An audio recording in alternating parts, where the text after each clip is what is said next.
Hello, welcome to Jason Cavness Experience. I'm your host, Jason Cavness. I'm also CEO founder of Cavness HR.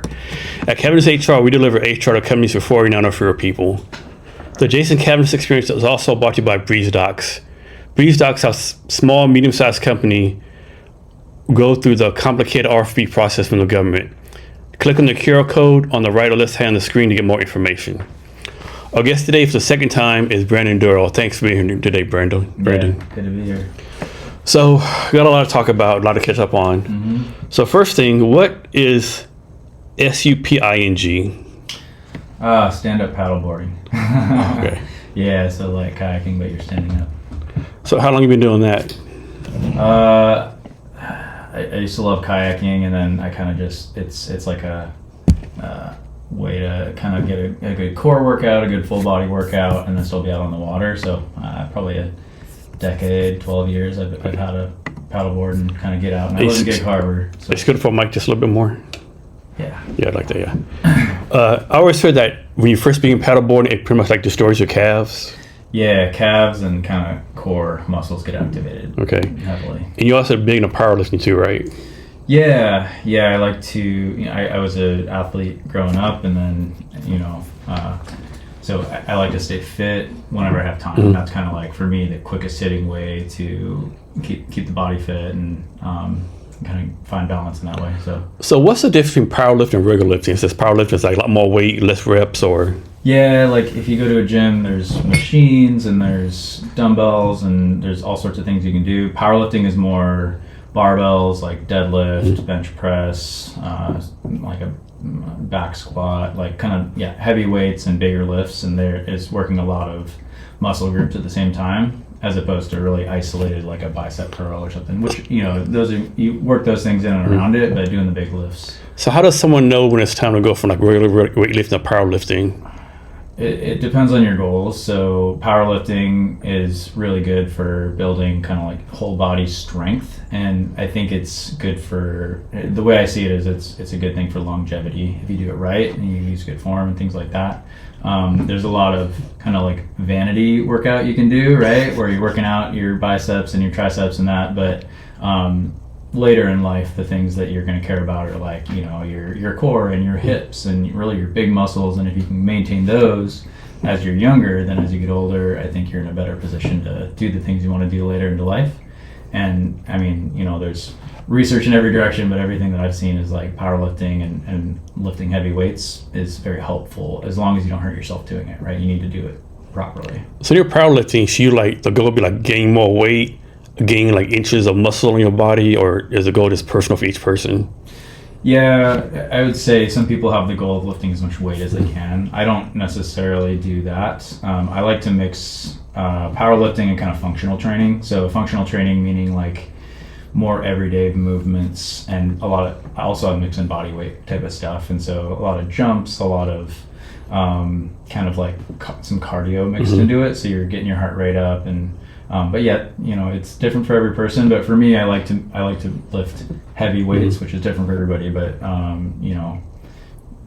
deadlift 200 to 400 pounds or so, and just maintaining somewhere in. Is it like some kind of minimum stand? Like in order to become considered a powerlifter, you have to be able to bench like 300 pounds or 400 pounds. Like, what's the definition, if there is one?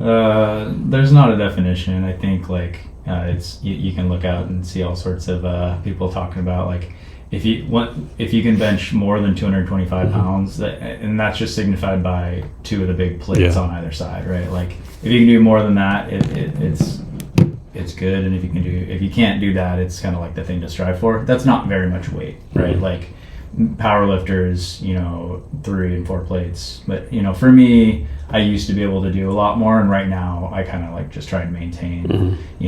At or above there, and like with deadlift, maybe above 315 pounds. I don't know. There's no standard. And you like do like a workout every day?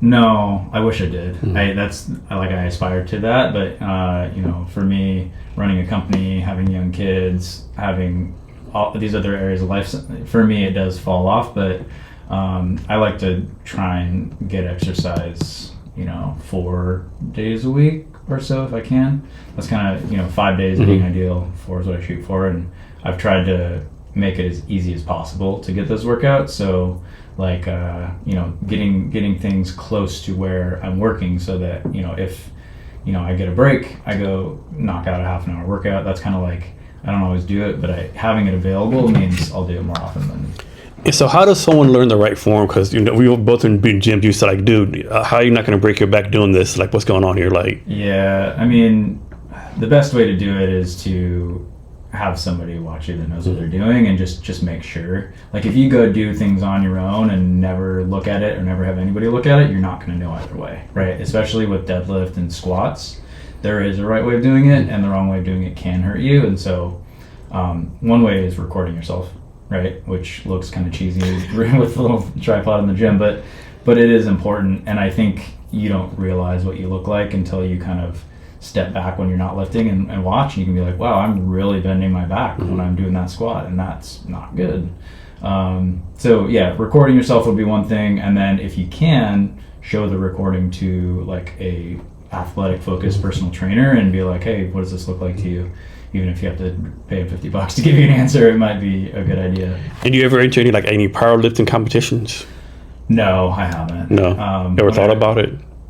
When I was younger and I started to lift more weight, like I had some friends that did that, but I don't know, like I've been on this, I've always kind of been more functionally fit. Like I've always been able to like do a lot of pull-ups and like run fast and far and those things. And also I'm strong, but like, the balance of those two things, like I've never been like as strong as like professional powerlifters. Like I have a friend that can deadlift like 600-700 pounds. I've never been that, right? Like, and I'm okay with that too. Yeah.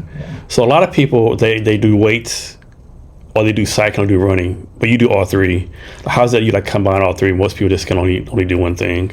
Yeah, I think it's kind of personal goals. Like if I wanted to be really good at running, and I would probably not do as much of the other things, but for me, it keeps it fresh, and it's each one of those things is working your body in a different way, and it is a good balance. And so biking and running, both good cardio, but working different muscle groups, and also you can go do different things. Like you can go farther into different places on a bike than you can on a run. And then getting out on the water on a paddleboard, you're working different muscle groups, and also it's just fun to be on the water, right? So like, and I'm doing a hike tomorrow, getting out, I'm doing mailbox speak tomorrow with a friend. And so like in the summer in Seattle, when you can do things like that, I think it's, if you can get a good workout and be in one of the most beautiful places, like, yeah, you should do that. Yeah. So what's your definition of being fit?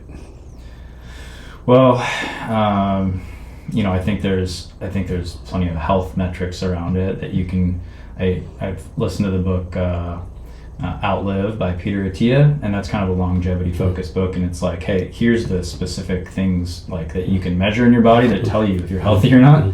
So like I can't read those off, but those exist. But I think for me, I kind of it's a personal feeling I have, and it's not necessarily how my body looks, but it's how I feel when I'm out and moving around. And I like to be able to do the things that I want to do with relative ease. So if I go out and I go on a run and I'm getting tired quickly, I know, right? If you're not kind of at the standard that you want to maintain. And to me, that's not peak athletic form, but it is like, early stage athletic form, right? I want to be able to do things easily, because I know as I get older, just that baseline is so much harder to maintain. And so keep the baseline higher when you're younger, and then when you're older, you'll still be able to do the thing at least, even if you can't be at the top of. And how does your eating habits play in this? So you have a pretty good diet, or? Yeah, I do. I try not to eat too much. Like I try not to overeat, and then I try to keep kind of small, healthy. I don't want to call them snacks. I don't really snack, but like high protein meals, and I don't eat a lot of like junk food. I try to not eat too much fast food or anything like that. Just whole foods as much as I can. And yeah, I mean, when you are not eating healthy, all of those other activities are just harder. And so again, it's something that you, like for me, I can feel when I'm out of sync with my diet. So speaking of eating and drinking healthy, do you want some bourbon or are you good? You normally drink Yeah, on the show? yeah. It's totally up to you. I'll have one for Okay. sure. Yeah. Which one do you want? Let's see. Do you have a favorite? I like Basil Hayden. We can do that. I mean, whichever we want to do. Yeah, let's do that. Okay. Yeah. Ouch. You have like a go-to bourbon? Actually, that's the last one I had from a bourbon. I like Japanese whiskeys the best. So like. Yeah. What's that one? It's like a yellow label. Yellow. Yeah, it's a Japanese Suntory whiskey. Suntory. Yeah, that's Suntory is the brand. They have Hibiki. They have the Yamazaki. That is my favorite. Yeah, I like that a lot. Brand over there. And then I had a good one recently. Nika is the brand. Mm-hmm. There's some good Japanese whiskeys. I think it's a good balance between a bourbon and like a Scotch. Yes. Kind of right in the middle. Yep. Cheers, my friend. Yeah. Cheers. Thank you. So I'm gonna go back in time.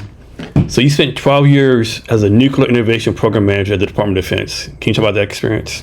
Yeah, so it was nuclear engineering. So I got an engineering degree, hired into the Department of Defense, kind of got like a master's in nuclear engineering, but not at a university. Like the DoD kind of run me through their programming, and it was specific to naval nuclear reactors. And so I was a nuclear test engineer at first.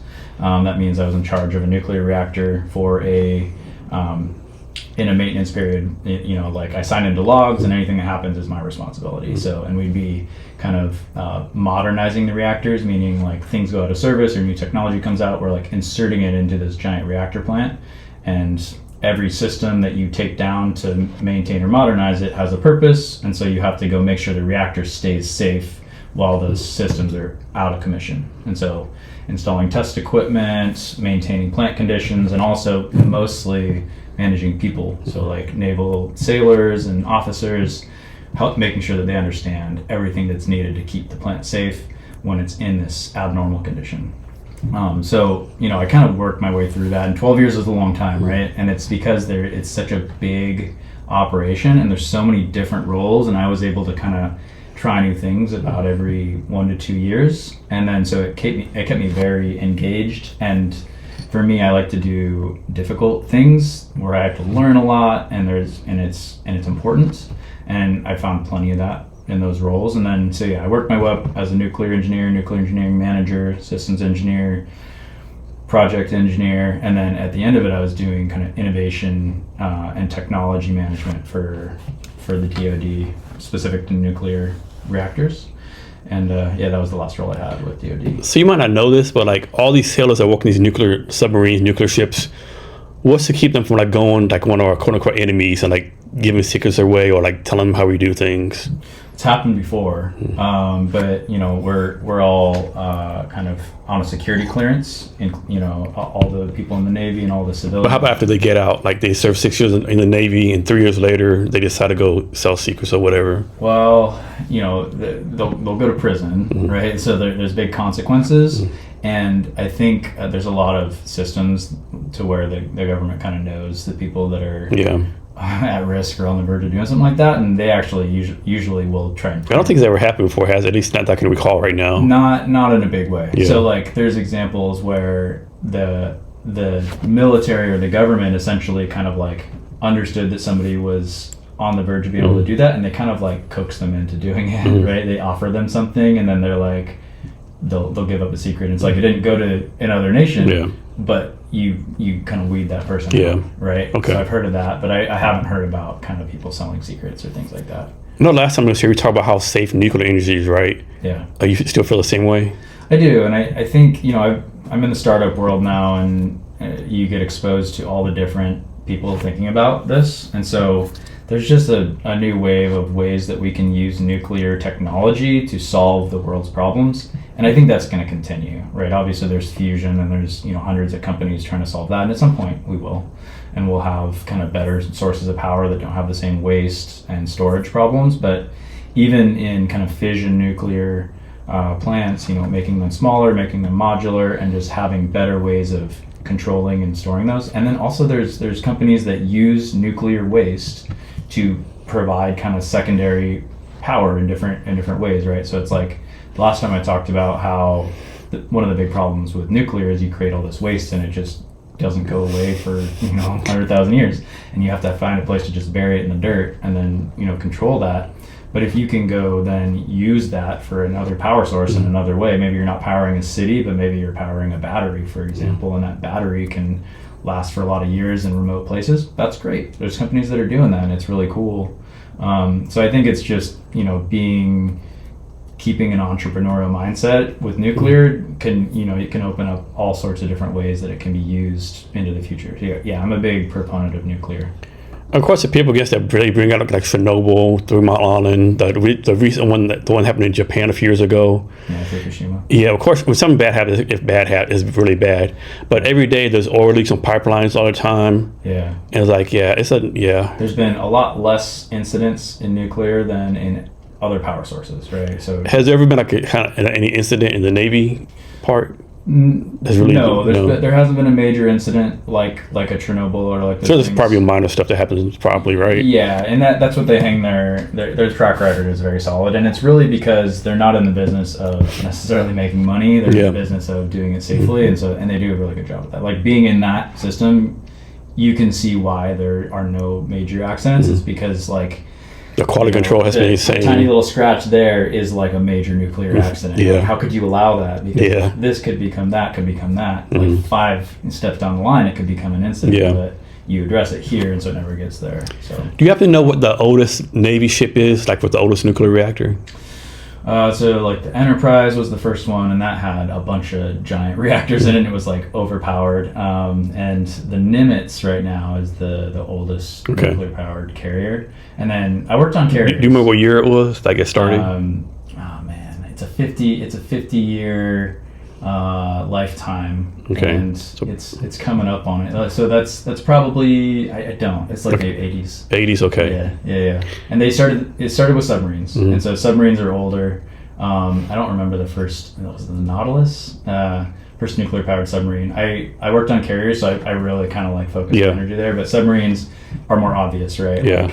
You can have a reactor in a submarine, it can go underwater, and the only limit is people. So the sub could stand there for a long time, but the people need to come up, or else they'll go crazy. And is there nuclear waste on these ships and submarines? And what do they do with it if there is? Well, so I would say, there's nuclear fuel, and halfway through the life of the reactor, they defuel those and put new fuel in, and that fuel goes to Hanford, and they store it. Okay. And so there's coolant, which gets irradiated. It's the thing that's keeping the nuclear fuel from overheating, and that stays within the reactor plant piping. And so they don't need to store it anywhere special. They just keep it within the pipes, and they strictly control leaks, right? And so there's all these, guidelines around if there's any leak or steam or anything, here's exactly what you do so it doesn't, escape. And were you there with studies done on sailor, this sailor was exposed to this radiation for 4 years, 5 years, anything like that? Yeah, it's, that's the scary thing, for anybody that doesn't know a lot about nuclear when you first get there, and they teach you pretty early on that it's so controlled that the radiation you're getting, I've stood right next to the top of nuclear reactor power plants, control rods coming up all around me, right? But the radiation levels there are less than an airplane flight. Okay. Much less. And so early on in nuclear, before we understood it, that definitely happened, right? People got higher doses, and it's because we didn't understand what a dose was.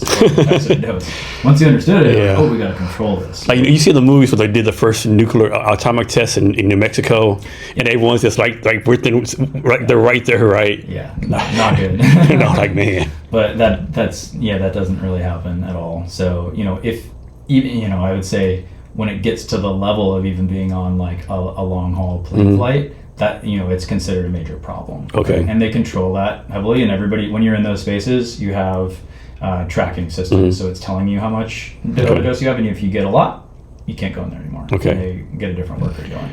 I'm guessing it'd be on these nuclear submarines or ships, you got to be kind of smart. You can't just be a regular sailor, right? You got to have some kind of high test score or some kind of characteristic, right? Yeah, they have a program where they kind of specially grab very specific types of people and put them through the programs.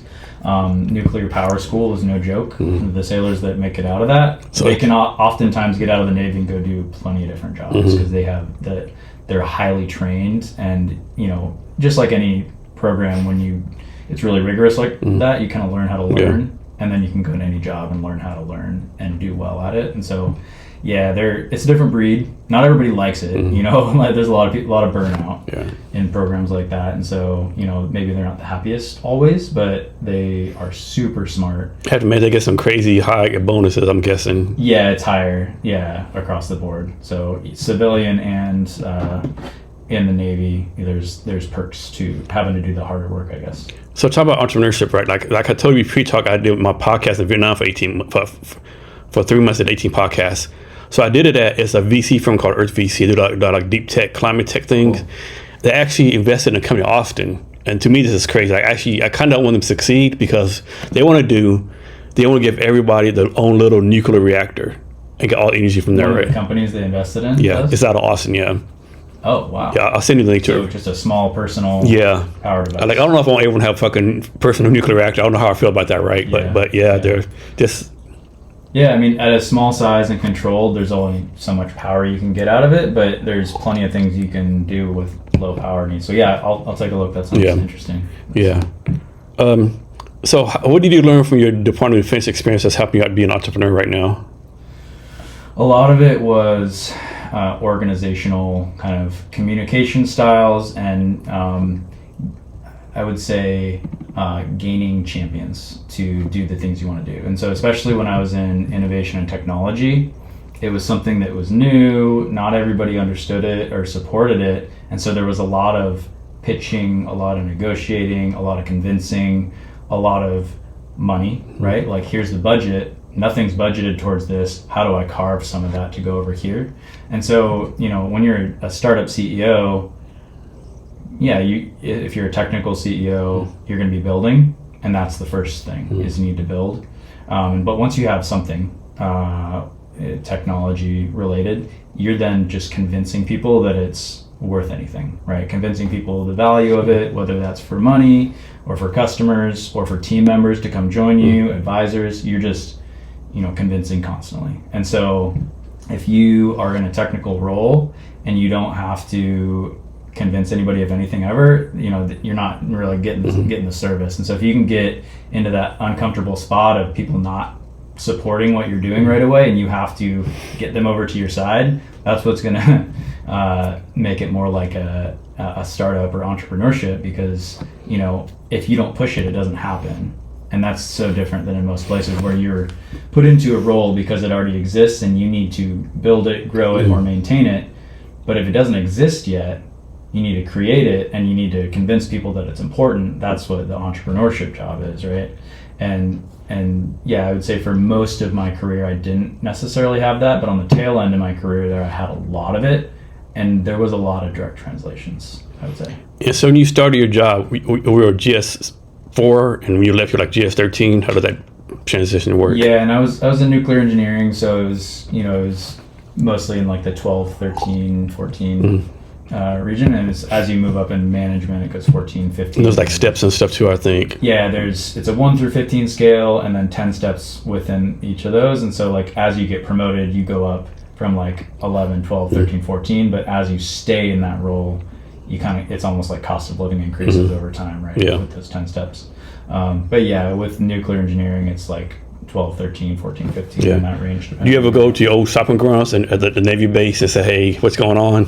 I can't go on there anymore, but I have plenty of friends that are there, and I do kind of like inquire. Okay. I did it for so long. Yeah. I like to hear some of the stuff going on, and I spent a lot of time on North Island down in San Diego, some time in Yokosuka, Japan, and so I have interest in a lot of areas, and so I kind of stay up to speed a little bit at least with what's going on. So you mentioned fusion, right? So do you think anything is going to be happening new in nuclear technology, nuclear engineering? Have we Right. I think the first thing that's going to happen is you're going to get smaller modular reactor plants that are going to start to pop up. And so instead of traditional power sources or giant nuclear power plants that are extremely expensive, you're going to get these smaller, and specifically powering smaller things. And because they're so much cheaper, you can do more of them. And as those become more ubiquitous, I think the public will start to, it'll be like, oh, there's a solar power farm. Oh, there's a, micro reactor over there.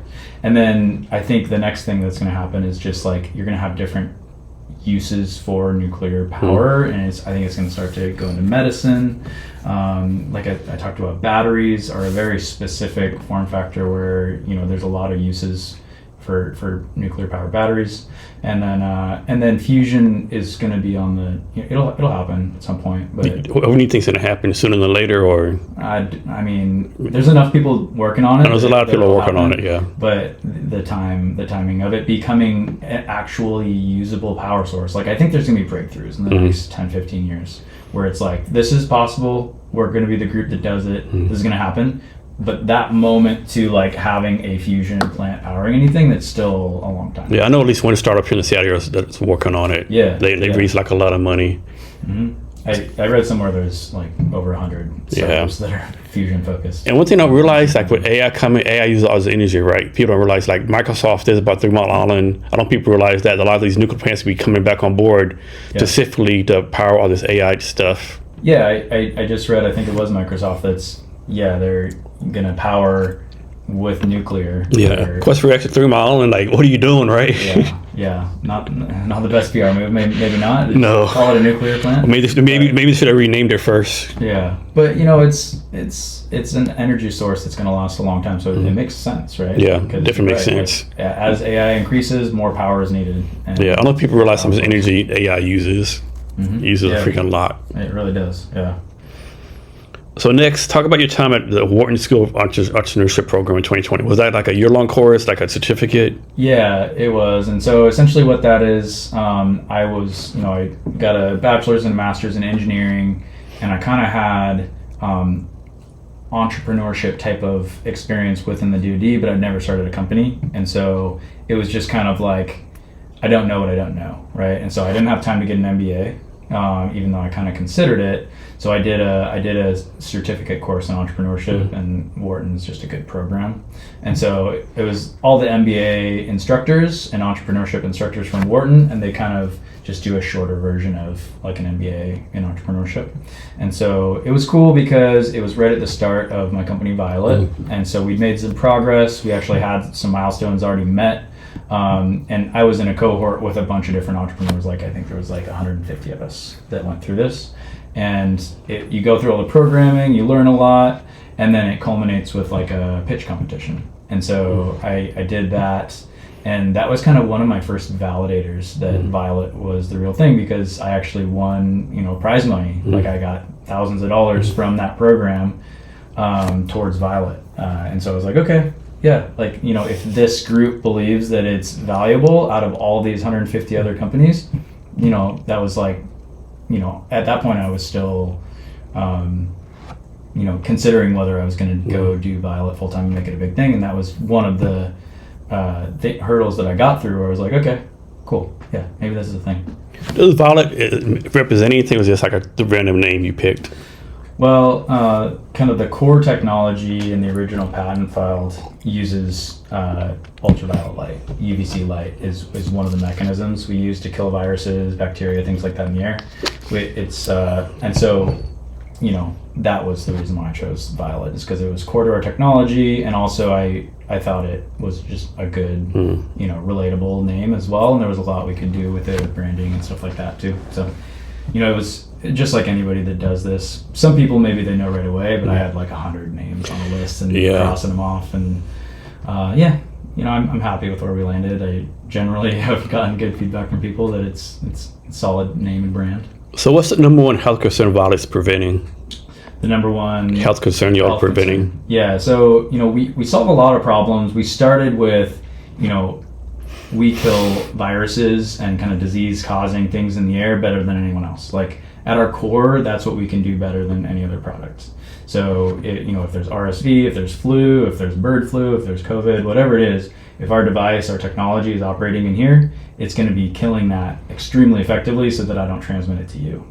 And so we do the other things too, and the thing is, there's a lot of air purifiers, right? So, and air purifiers filter HEPA is the best form of filtration that you're going to find in an air purifier, and that's going to do great with dust, pollen, wildfire smoke, and then some amount of viruses in the air. Some amount of viruses make it through filters, and that's kind of the core issue, is that those products are good, but they're not perfect at preventing disease transmission, right? If you want to take it to the next level where it's like in an indoor environment, we can prevent each other from getting sick in a lot of circumstances. That's where that's like the next step that we provide.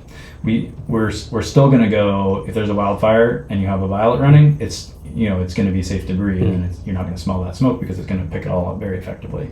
But the differentiation really is in that, and that's where we started, and we're kind of transitioning to a new concept.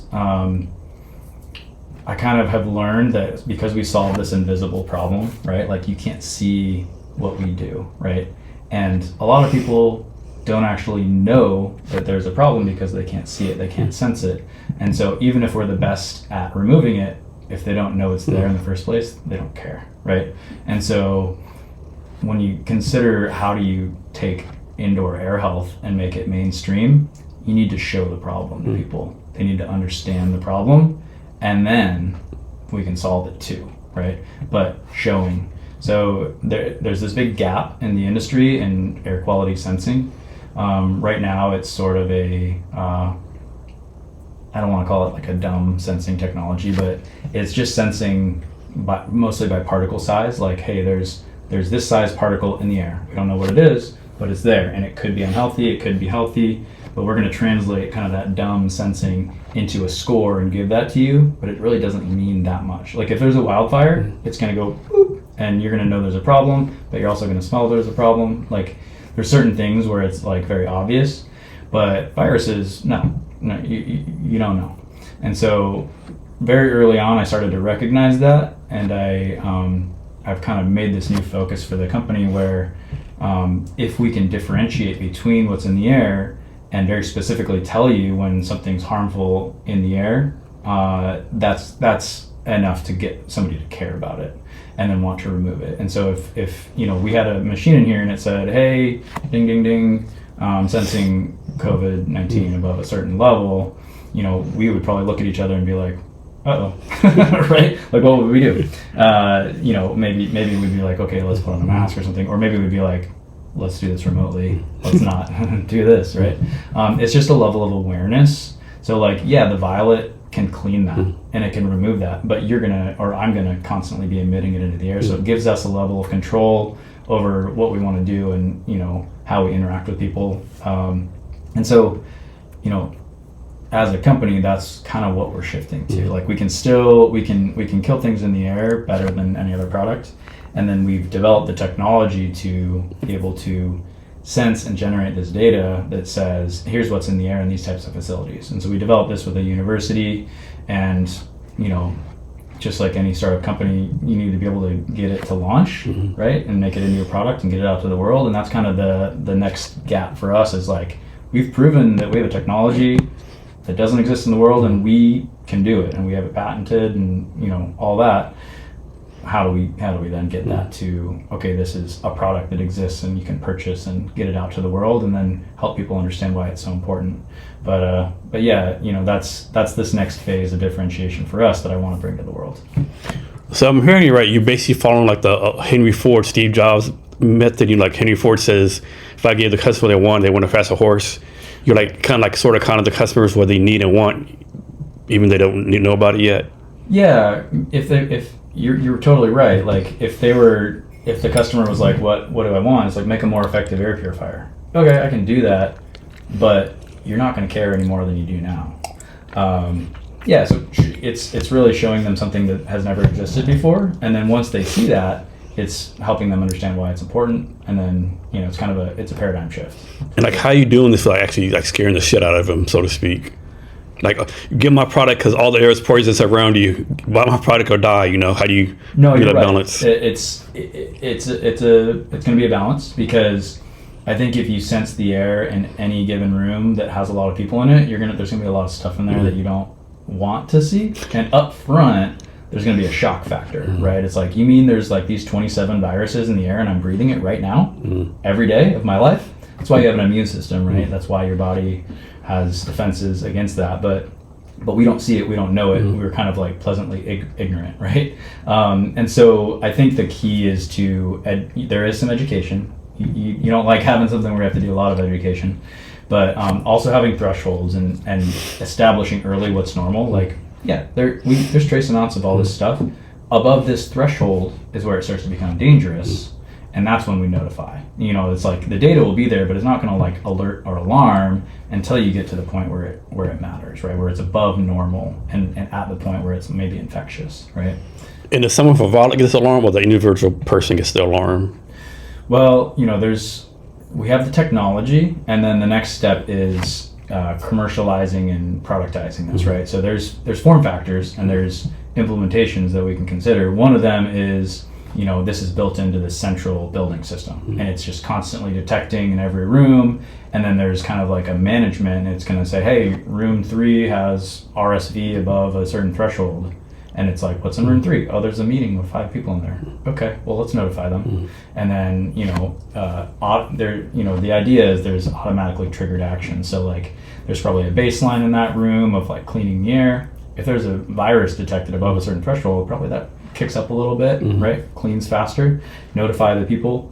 And then there's this idea of kind of personal wearable, right? Like, not exactly like a breathalyzer, but kind of it could be, right? Where it's like, you can, and the way that we've envisioned this is you can kind of have a database. And so imagine, you do need to do some preliminary testing where it's like, okay, this signal is caused by COVID-19 or RSV or bird flu or whatever comes out in the future, right? You test, you get a signal, and then you build that into a database, and then your sensing device is referencing that database. And so it's like, it's going to tell you specifically what it is based on that data.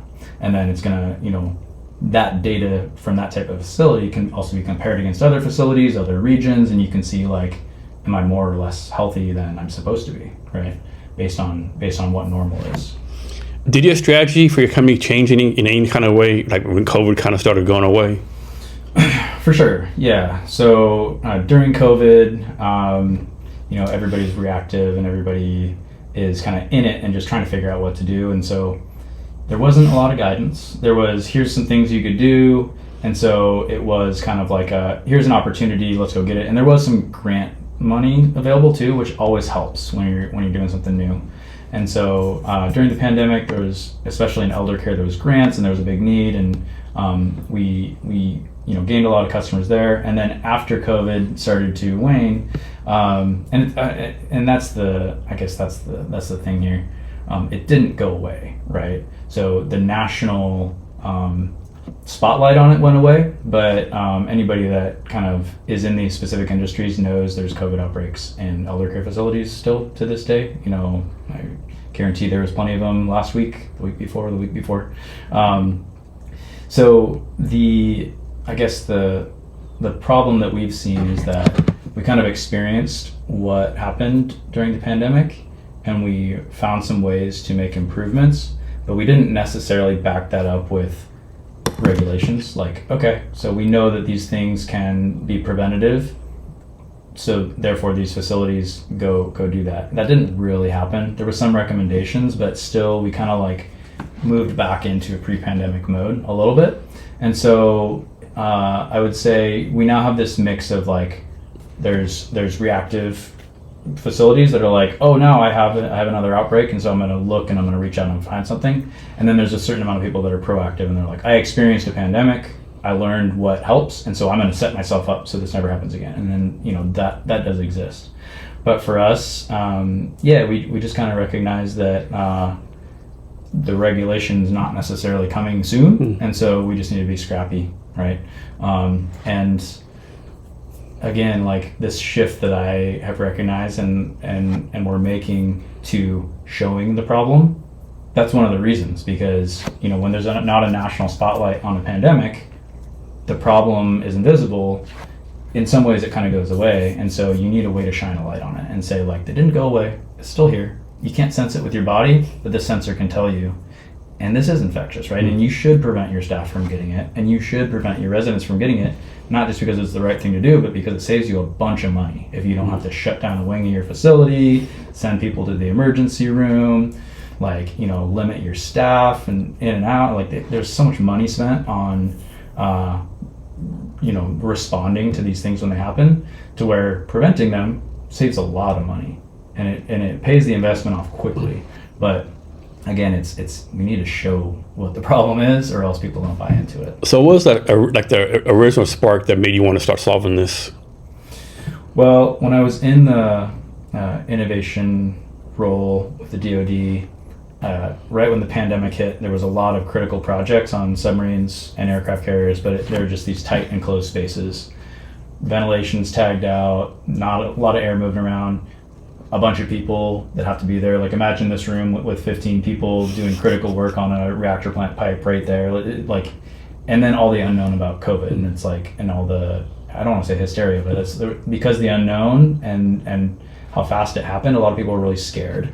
And so I led a kind of a task force to figure out what products we could use to help. And so Navy labs, kind of testing products on live germs and learning that the products didn't work very well. And so that was, for me, I'm an engineer, and I like to solve problems. And so that was a problem. It's like, okay, we have this big need, we have a lot of products, the products don't solve this problem. And so I just started to think through, how could a product do it? And once I had that spark, and me, like, I'm mission driven too. Like, I had family in a nursing home when all that was happening, and I had all these other external factors where it's like, this is a big problem. I think it could be solved. So let me think about it. So that was my driving force. So as an engineer, like, you have to be really precise, right? If one thing's off of a little millimeter, is a good thing. So how do you balance that with startups, for, like, say, startups push it out, get it tested? Like, how do you, like, balance, okay, this isn't perfect. My engineering mind say, no, don't push it out. The startup mind says, no, you need people to test this. I do think there's a certain mindset or mentality that is the right fit to be a startup engineer, right? To be an entrepreneur and an engineer. And I would say, for better or for worse, like, there's no fault in this, but some engineers are exactly like you described, where it's like, here's the very exact thing that has to happen for this to work, and I'm gonna just live here until it's, I don't want to say perfect, but close to perfect, and then I'll bring it to the world. And that doesn't, like you're saying, that doesn't work. And so I'm not that. I'm more of I understand the finer details, but I also live in the bigger picture vision of all the things that need to happen. And so I feel like I can balance that pretty well. So I did a systems engineering focus in my master's degree, and I think that kind of opened that up a little bit for me, where it was like, I did chemical engineering, I did nuclear engineering, I did a lot of very small focused specific things, but systems engineering is like, okay, take 10 steps back, and how does this all work together, right? And how do all those little things need to happen in a sequence to get to this end goal? And I think you need that mindset when you're starting a company that has a technical product. You need to be able to say, all right, that's great, like, here's all the things the product needs to do, but we need to be able to validate each one of these, like, with customers. And so how do we do, like, MVP, right? It's sometimes harder to do with a piece of hardware than software, but you can still do it. Like, our first product that we delivered to customers was not one that we were super proud of, but it worked, right? It killed viruses better than other products. And so that was kind of the key. It's like, let's go solve this problem in the best and quickest way we can. And then from there, we made big improvements, and then finally got to a product that is like, this thing's awesome now, right? Like, it does everything we want it to. We're proud of it when we ship it out. In the beginning, we knew we were solving the problem, but, like, there was plenty of quirks with the product, that because we were building them in a garage, and then incubator, and then kind of like a small office that was kind of like a garage, and then finally a contract manufacturer. But I think those iterative steps are critical with hardware or software. So what's your definition of innovation? I think innovation is solving a big problem and doing it in a way that is creative, or it hasn't really been done before. And so it's kind of like, it's really just thinking outside of the box and saying, here's the problem, here's a number of different ways I could go solve it, and like let me think individually about each one and like evaluate. I think a big part of innovation is like taking learnings from other areas of life and reapplying them. Like if you're in the aerospace industry and then you go into the medical industry, it's like, oh, there's this like material that we use on airplanes that could like work in prosthetics or in the body or whatever, and it's not like you invented the thing, but you are thinking outside the box about how something can be used in this world or in other environments.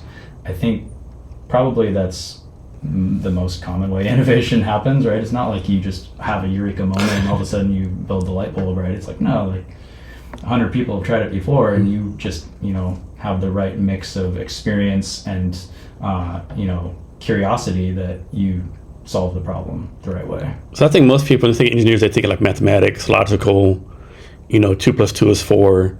But engineers, I think, need to be creative, right? How do you make sure you bring on engineers to your team that are also creative? So I would say there's a mix. A lot of engineers are, and I am too, right? Like I think when you go through an engineering program, you start into it because probably you have that DNA where you're very methodical, logical, and strong in mathematics and sciences. But I think really it's just experience that can help open your mind to kind of like more of an entrepreneurial way of thinking about things.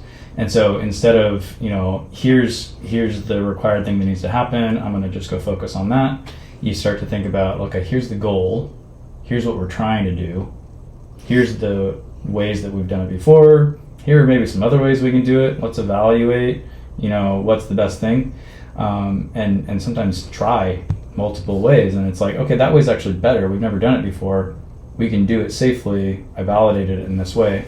I think you can use engineering rigor to safely test and validate other ways of doing things without just like, unsafely jumping in. I think your environment plays a big part too. If you're in nuclear engineering on a nuclear reactor, there's less room, right? You can't just willy-nilly try. But you can go create a safe innovation space and say, I'm going to recreate that environment over here and I'm going to test it safely over here so that I can bring it over there. It's like, you can build systems to allow for creativity. Can you tell us like a mental hurdle you've had to overcome since being a founder? Yeah, I think you talk about going fast, and you need to go fast. I am totally that way. Like I want to push the envelope. I think there are plenty of times where it's better to not go as fast also. And so I've had to really learn to navigate when to go fast and when to slow down. And the way that I've solved for that the best is actually, filling the team with people that think differently than you to kind of keep you in check a little bit. Because I think my intuition most of the time is right, that we can go do this in this way. And sometimes it actually is better to go slow down and think about it a little more and do it a different way. And so having, for me, it was like one, understanding and having the personal awareness that like, it's not always going to be right or the best, what my intuition is. I think as a CEO, you have to have pretty good intuition about what you're doing, but being able to, listen and be curious about what other people feel and think about it, and actually recognize when, you need to step back and just like go with the other way because it's better. Has your definition of success changed since day one? Yeah, I think, anybody that's been a first-time startup founder, I think you go read up a lot and you talk to a lot of people, and there's these metrics of success, right? And it's like, it's mostly VC driven, where it's like, okay, you need to get to 100 million in revenue to have $1 billion company, and then you're a unicorn, and then you're a success, right? And it's like, that's very unrealistic. And even at a VC level, they say they want and need that, and it's because most of their companies will fail, and so therefore they need a unicorn or multiple unicorns to make the whole thing work. And so that's their criteria. for like, is it possible to get there? But then as a founder, I think sometimes it's like that is what success looks like. Success can look like a $10 million company that sells for 50 million. That's a great outcome. It might not be, it's not going to make the fund in the, you know, in the VC firm, but as a first-time startup founder, I think it's going to be decent. And then I think those are kind of like, you know, financial metrics, but when you get to a point where you build something that's making a difference in people's lives, I think there's a level of success that you've reached at that point too, that initially I kind of breezed through, but I've come to appreciate more, right? It's like seeing the impact that you can have with customers. And I think there's a way to bottle that too, right? Like when you see that success, you can replicate it better and you can grow. But yeah, I think you kind of sometimes lose the initial metrics and say, yeah, like, of course I want to achieve that, but I'm not going to base my success on being a unicorn, right? That's unrealistic. Do you have someone that you go to for honest feedback? Yeah, I was lucky enough that I had a kind of a close family friend that became a startup attorney in the Seattle system. Just, you know, I'll name drop. His name's Mike Moyer, Baker Hostetler. He is our legal counsel for the company, but he's kind of just a wealth of startup knowledge and information. And so I was blessed to kind of have him early on and help me understand a lot of things. And then some good advice he gave me right when I was starting things is go form a really solid advisory board. And so, you know, you're not going to pay people cash, but find the people that are the best in the world in a specific area that you care about, and just flatter them with some equity and praise their experience and skill set, and just ask to talk to them once a month or so if they're open to it. And most of the time people will say yes if you can get them to respond, if you can get to them, right? And so through that process, I did find a number of very significantly valuable advisors that over the last 4 years I've been able to go and chat with about, you know, the hard times that inevitably happen in every company. Yeah, so highly recommend that for anybody. Don't spend cash. Yeah. And don't give away the whole company. Yeah, that's a big red flag. They ask you for cash, that's a red flag. Yeah, no, it's equity, and it needs to be, you want to find the people that want to give back, right? They've had success in their life and they want to teach other people how to replicate that. Most people want to do that, right? And as long as you go about it in a way that's not abusing their time. Also, like, you can't ask too much of them if you're not paying them anything and all that. But, you know, just understand what you're getting. You're getting feedback maybe once a month, and that can go a long way, right? What's your take on ethics in engineering? I think if you don't have ethics, if you don't have like a high like moral compass that you're following, it can get tricky fast. There's a lot of ways that you can cheat your way to success. Like, I could have done it a number of times within Violett. You know, it's so critically important because you don't know what's going to happen down the line. Like, you make one kind of questionable decision that brings ethics into question. You know, that could blow up the whole company in a year in ways that you'd never imagine, right? So yeah, I hold it very high. Like, you need to maintain, you need to treat people well, and you need to do it right. You know, you can't cheat your way through it, because if you think about it with a long-term vision in mind, like, it doesn't matter if you get to next month. You need to get to 5 years from now, and any questionable thing you do now can bite you before you get to 5 years. You have a productivity hack you can share with us? Oh, let's see. So one of my founder friends created the company LifeAt. Essentially, it's a productivity tool that you can put on your computer. It has like a Pomodoro timer. You can kind of like create a whatever type of workspace you want, like a picture or a place or whatever. And then, you know, any kind of like productivity tool that you'd want, they have, and you can put on there. And what I've found is when I want to go into like hyper focus mode, put that on one screen if you have two screens, and then put what you're working on over in this screen, and then it's a really great tool to help focus. So yeah, LifeAt, worth checking out. So what's your message to someone who has like a really big idea, they've not had acted on it yet? They know it's going to work, they just haven't done anything with it yet. Say that again. What's Like, my advice for that yeah, person? yeah. Take the first step is the hardest part. So I think that's a very common thing, because I think there's a lot of people, there's a lot of engineers that have ideas, and you have your notebook and you have your stuff written down. And I think people are afraid of the feedback that it's not a good idea, right? Like, you think it's a good idea, you think it could work, and so it's like, oh, cool, I'm smart, right? I got this, I could do that if I wanted, but I don't need to. And I think really it's actually a fear of kind of like failure, fear of disapproval. And so the best thing you can do is actually tell somebody about that idea. Like, hey, what do you think about this? Because you're not giving anything away. No, you're like, nobody's gonna steal it. Nobody's gonna build it into a company. You're the only one that's gonna do that. You're not going to tell like a spy. You're telling a trusted friend, right? They're not gonna steal your thing. So tell somebody that's not your mom and is not gonna be like a cheerleader, but is gonna be like, oh, that sounds dumb. What are you talking about? Right? It's like, really? Why do you think it's dumb? And then, you know, if you give them your full shot about why you think it's cool, and they're just like, yeah, I don't see it, then maybe it's like, take that feedback.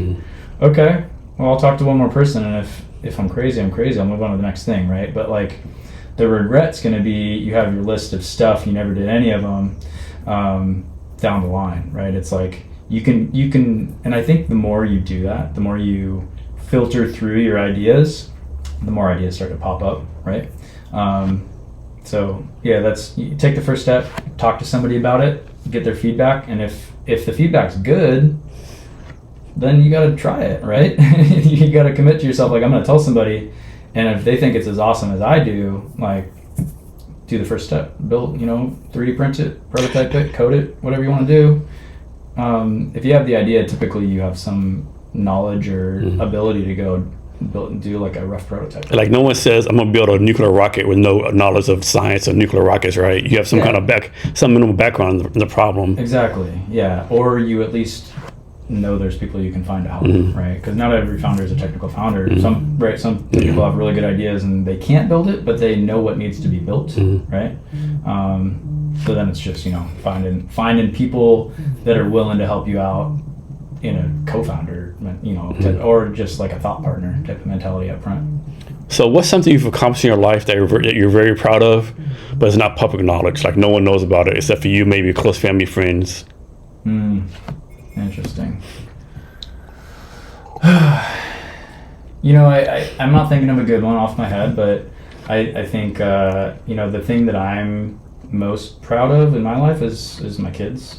So I'm a father of an 8-year-old and a 6-year-old. That's in startup world. That's I think it's probably more common than people think, but it's not talked about a ton, because what I've experienced is sometimes it's looked at as like a distraction, right? It's like, oh, you can't work as many hours because you have commitments to your family or kids or these other things, and that's true. But for me, what it does is it acts as this kind of like positive force in my life that allows me to bring my whole self to work when I go, right? And I think that's when you're stack ranking your important things in life, right? That's at the top for me, and I think that's important to say, and for other parents that are startup founders to hear that, like, yeah, there's plenty of us, and it's fine to talk about, and it's fine to be open about, and it's something I'm proud of, just like having that be my priority in life, even though I have a company that I give my all to. So I can't remember if I got this from your bio, from LinkedIn or someplace else, but it said, build Violett technology into a product that has proven to be the most effective at eliminating pollutants like viruses in the air. Like, how do you prove that? Like, do you have stats, something, or how do you prove that? Yeah, so we did a few things up front. So we did independent third-party testing. And so in this space, what that means is you aerosolize viruses in a chamber, and then you turn your device on and you see how quickly it removes effectively all of them. And then the good thing about that is it can be a comparison test against other devices. And then we've kind of blown other products out of the water in that type of test. And that's the criteria of how well does it kill viruses? Okay, viruses in the air, go, right? And so we did that, and that's kind of a head-to-head comparison test. And then we also did a university study and said, like, okay, that's great, but can it prevent transmission of disease? And so We set up this whole study where COVID-19 is here, and there's essentially open flow, and then we have a control where there's no virus killing technology, and the disease transmits every single time, as you expect. And then in the study, you turn on the device and you test if there's any transmission, and very robustly across the board, there was no trace of the virus over there. So kind of like completely stamping out transmission. And that was a study that hadn't been done either, right? Just a different way of cutting data. Like, great, you can kill it, but does that mean you don't get sick? Yes, in this case, it does. And so that's kind of the robustness we did early on to validate that, like, as a technology, this works. Now, as a product that we need to market and educate and get out to the world, that's the next challenge, right? So how have you convinced like these facilities to use your products? Is it a kind of marketing plan, or how do you have you convinced them, especially in the early days when no one knew how good your product was? Yeah, so I mentioned up front, one of the mechanisms we leaned on was grants. And so instead of saying, hey, you should go buy 10 to 15 of these and outfit your whole facility, we said, hey, get one of these through a grant, put it in your facility, test it, get your data, get your understanding, and then come back and talk to us, right? So it's kind of proving that it worked through use, and kind of like a land and expand type of strategy. You get one, and then you come back and you get more. So that was one mechanism. And another was, in our specific markets, like especially in elder care and healthcare, there's trade associations that are heavily relied on. And so what we did is we got all our evidence and we shared it with scientists within kind of these associations. And then when they were like, oh, this checks out, like you've met all these wickets, they were then willing to go talk to their members and help us to, provide validation to their members, right? Because like, if I go tell you my stuff's the best, you're like, sure it is, right? But if this person that you trust over here has already validated everything and then they tell you that this is the best product compared to the other ones, it's much more likely to be believed. And then the next thing is like, okay, fine. Do they have a budget to buy it? Maybe, maybe not, right? And y'all have like 5 patents? Yeah. Think about the process of like, first of all, why get a patent? Does that really like drive the business forward some kind of way, and there's a process of getting them? It's interesting. I think the value of the patent is probably down the line more. So if you believe that you have a technology that can turn into a big company down the line and you don't patent it, you might prevent yourself from becoming a big, important company. Because once you become successful and once you do make it big, if it's not protected and patented, the big company down the street can be like, oh great, we can do that with no consequence. So we will. Right? If you never make it big, it won't matter, right? Because it won't be worth stealing, or not even stealing. It won't be worth just selling it themselves. And then the other piece of it is if you do require funding, if you require venture capital, angel investment, they're going to want to understand why nobody else can do this and what your specific differentiated value is and why it's protected, right? What's your moat? Patent is a form of a moat that is kind of table stakes in a lot of cases. Like if you have a differentiated technology, why would you not have it patented? Mm-hmm. And if you go into that conversation and you could patent it but you haven't started the process, that's a red flag, right? Because why would you not? Is the process like hard, easy, or just depends? If you're non-technical, it'll probably be difficult and you'll require help. But there's patent attorneys that know how to do this, and patent attorneys typically are engineers and are technical, and they also know the science of patents. And so what I'd say is it's not difficult because you can start with a provisional patent, which is kind of like a smaller condensed version of the full patent, and it's really a placeholder of a date. And so you can still do it with a patent attorney because you can still shoot yourself in the foot if you just scribble some notes on a piece of paper and say, here's my provisional patent. And then when you go to file the patent, they're like, well, you actually can't claim the stuff you want to because you didn't do the work up front. So you still should work with a patent attorney, but I would say there are a number of firms that are willing to do it on the cheap the first time. And it's because it's just like a VC that's like, I'll sign these 100 people because I expect one to hit. A patent attorney wants to get people in the door working with them because typically if you're an inventor or you have a lot of ideas, You patent this one, you're probably going to have a few more down the line, or you might, right? And so that's what they're banking on. And at a certain point, you're going to be paying full price for these patents. So yeah, I've used some good patent attorneys that help me understand the process, and I followed that pretty much every time. Where you file a provisional, you have 1 year after that date to go file a utility patent or non-provisional patent, and that's the time you give yourself to figure it out. Do you have any other patents you're working on right now? Not actively. I have a few kind of things that potentially could be, but yeah, not right now. What we're doing right now is the stuff that we have recently patented. We're working to try and commercialize that and bring it to market. So you mentioned like elder care facilities. Are there any other like demographics you're going after besides the elder care? Yeah, so education and kind of like childcare is an important one. When you look at who's the most impacted by bad air health indoors, old, young, immune compromised, right? So elder care, education, and then healthcare is on there too. It's just always been kind of like out of reach for us because it's just longer cycles, more work. I think once you get to a certain point of development, you can start to go after healthcare, unless you have a really strong in. But and then on the back end of it, it's like workplace. Where do people congregate? Where you want them to be productive? At work. And if remote work is going away and more people are in the office, you want them to be productive, you want them to be healthy, and so in a workplace makes a lot of sense too. So I think with startups, a lot of startups channels like the goals have like tech and marketing like right side by side, right? Usually the tech's here, sales and marketing is down here, or vice versa, right? How have you kind of balance it or make sure they're both at the same level? Yeah, well, I think as you grow as a company and get bigger, that becomes more critical that you're intentional about that, because it's very easy for the tech group to kind of silo and the marketing group to kind of silo unless you're intentional and just combine them. When you're at the early stage and you kind of have like a couple or a few people in each thing and you're a tiny little team, it's a lot easier. You still need to make sure they're talking. It's in the early stage, it's the CEO's job to be like, you from marketing, you from technology, make sure you have like a bi-weekly meeting where you're on the same page, right? Because they might not do that without you saying it, but it's not like a regular drumbeat where you really need to reinforce it a ton. But as you grow, it becomes harder and harder to do. Can you talk about even the partners you have helping you build this out?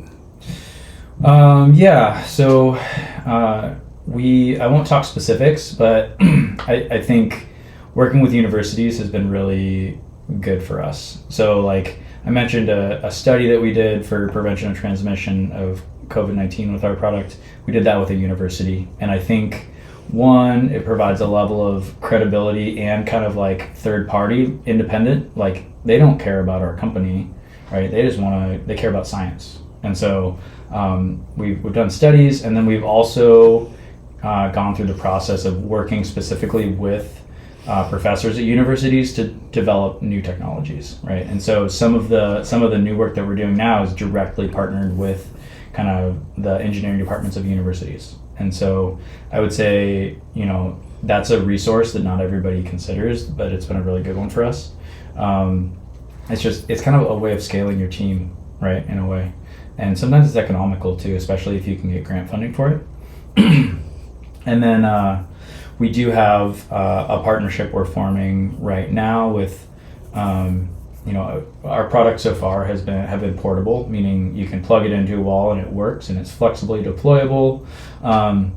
What we're moving towards next is the built environment. So like imagine, built into the ceiling or the HVAC system of centrally controlled, working with everything else in the building, and you can design it in. That's kind of the key is when you're designing a building, you don't want to source a bunch of products that are going to plug into a wall, right?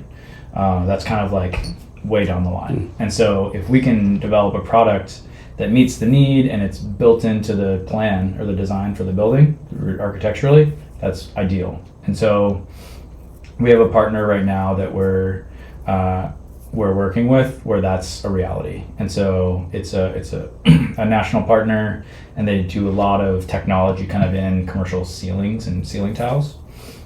And so, it's not a launch partnership yet, but we're excited, and they're excited, and it's we have the best technology. They have the industry expertise, the sales reach, and the development capabilities to go make this national and global. So I think a lot of founders struggle with figuring out what to charge. How did you come up with your pricing model?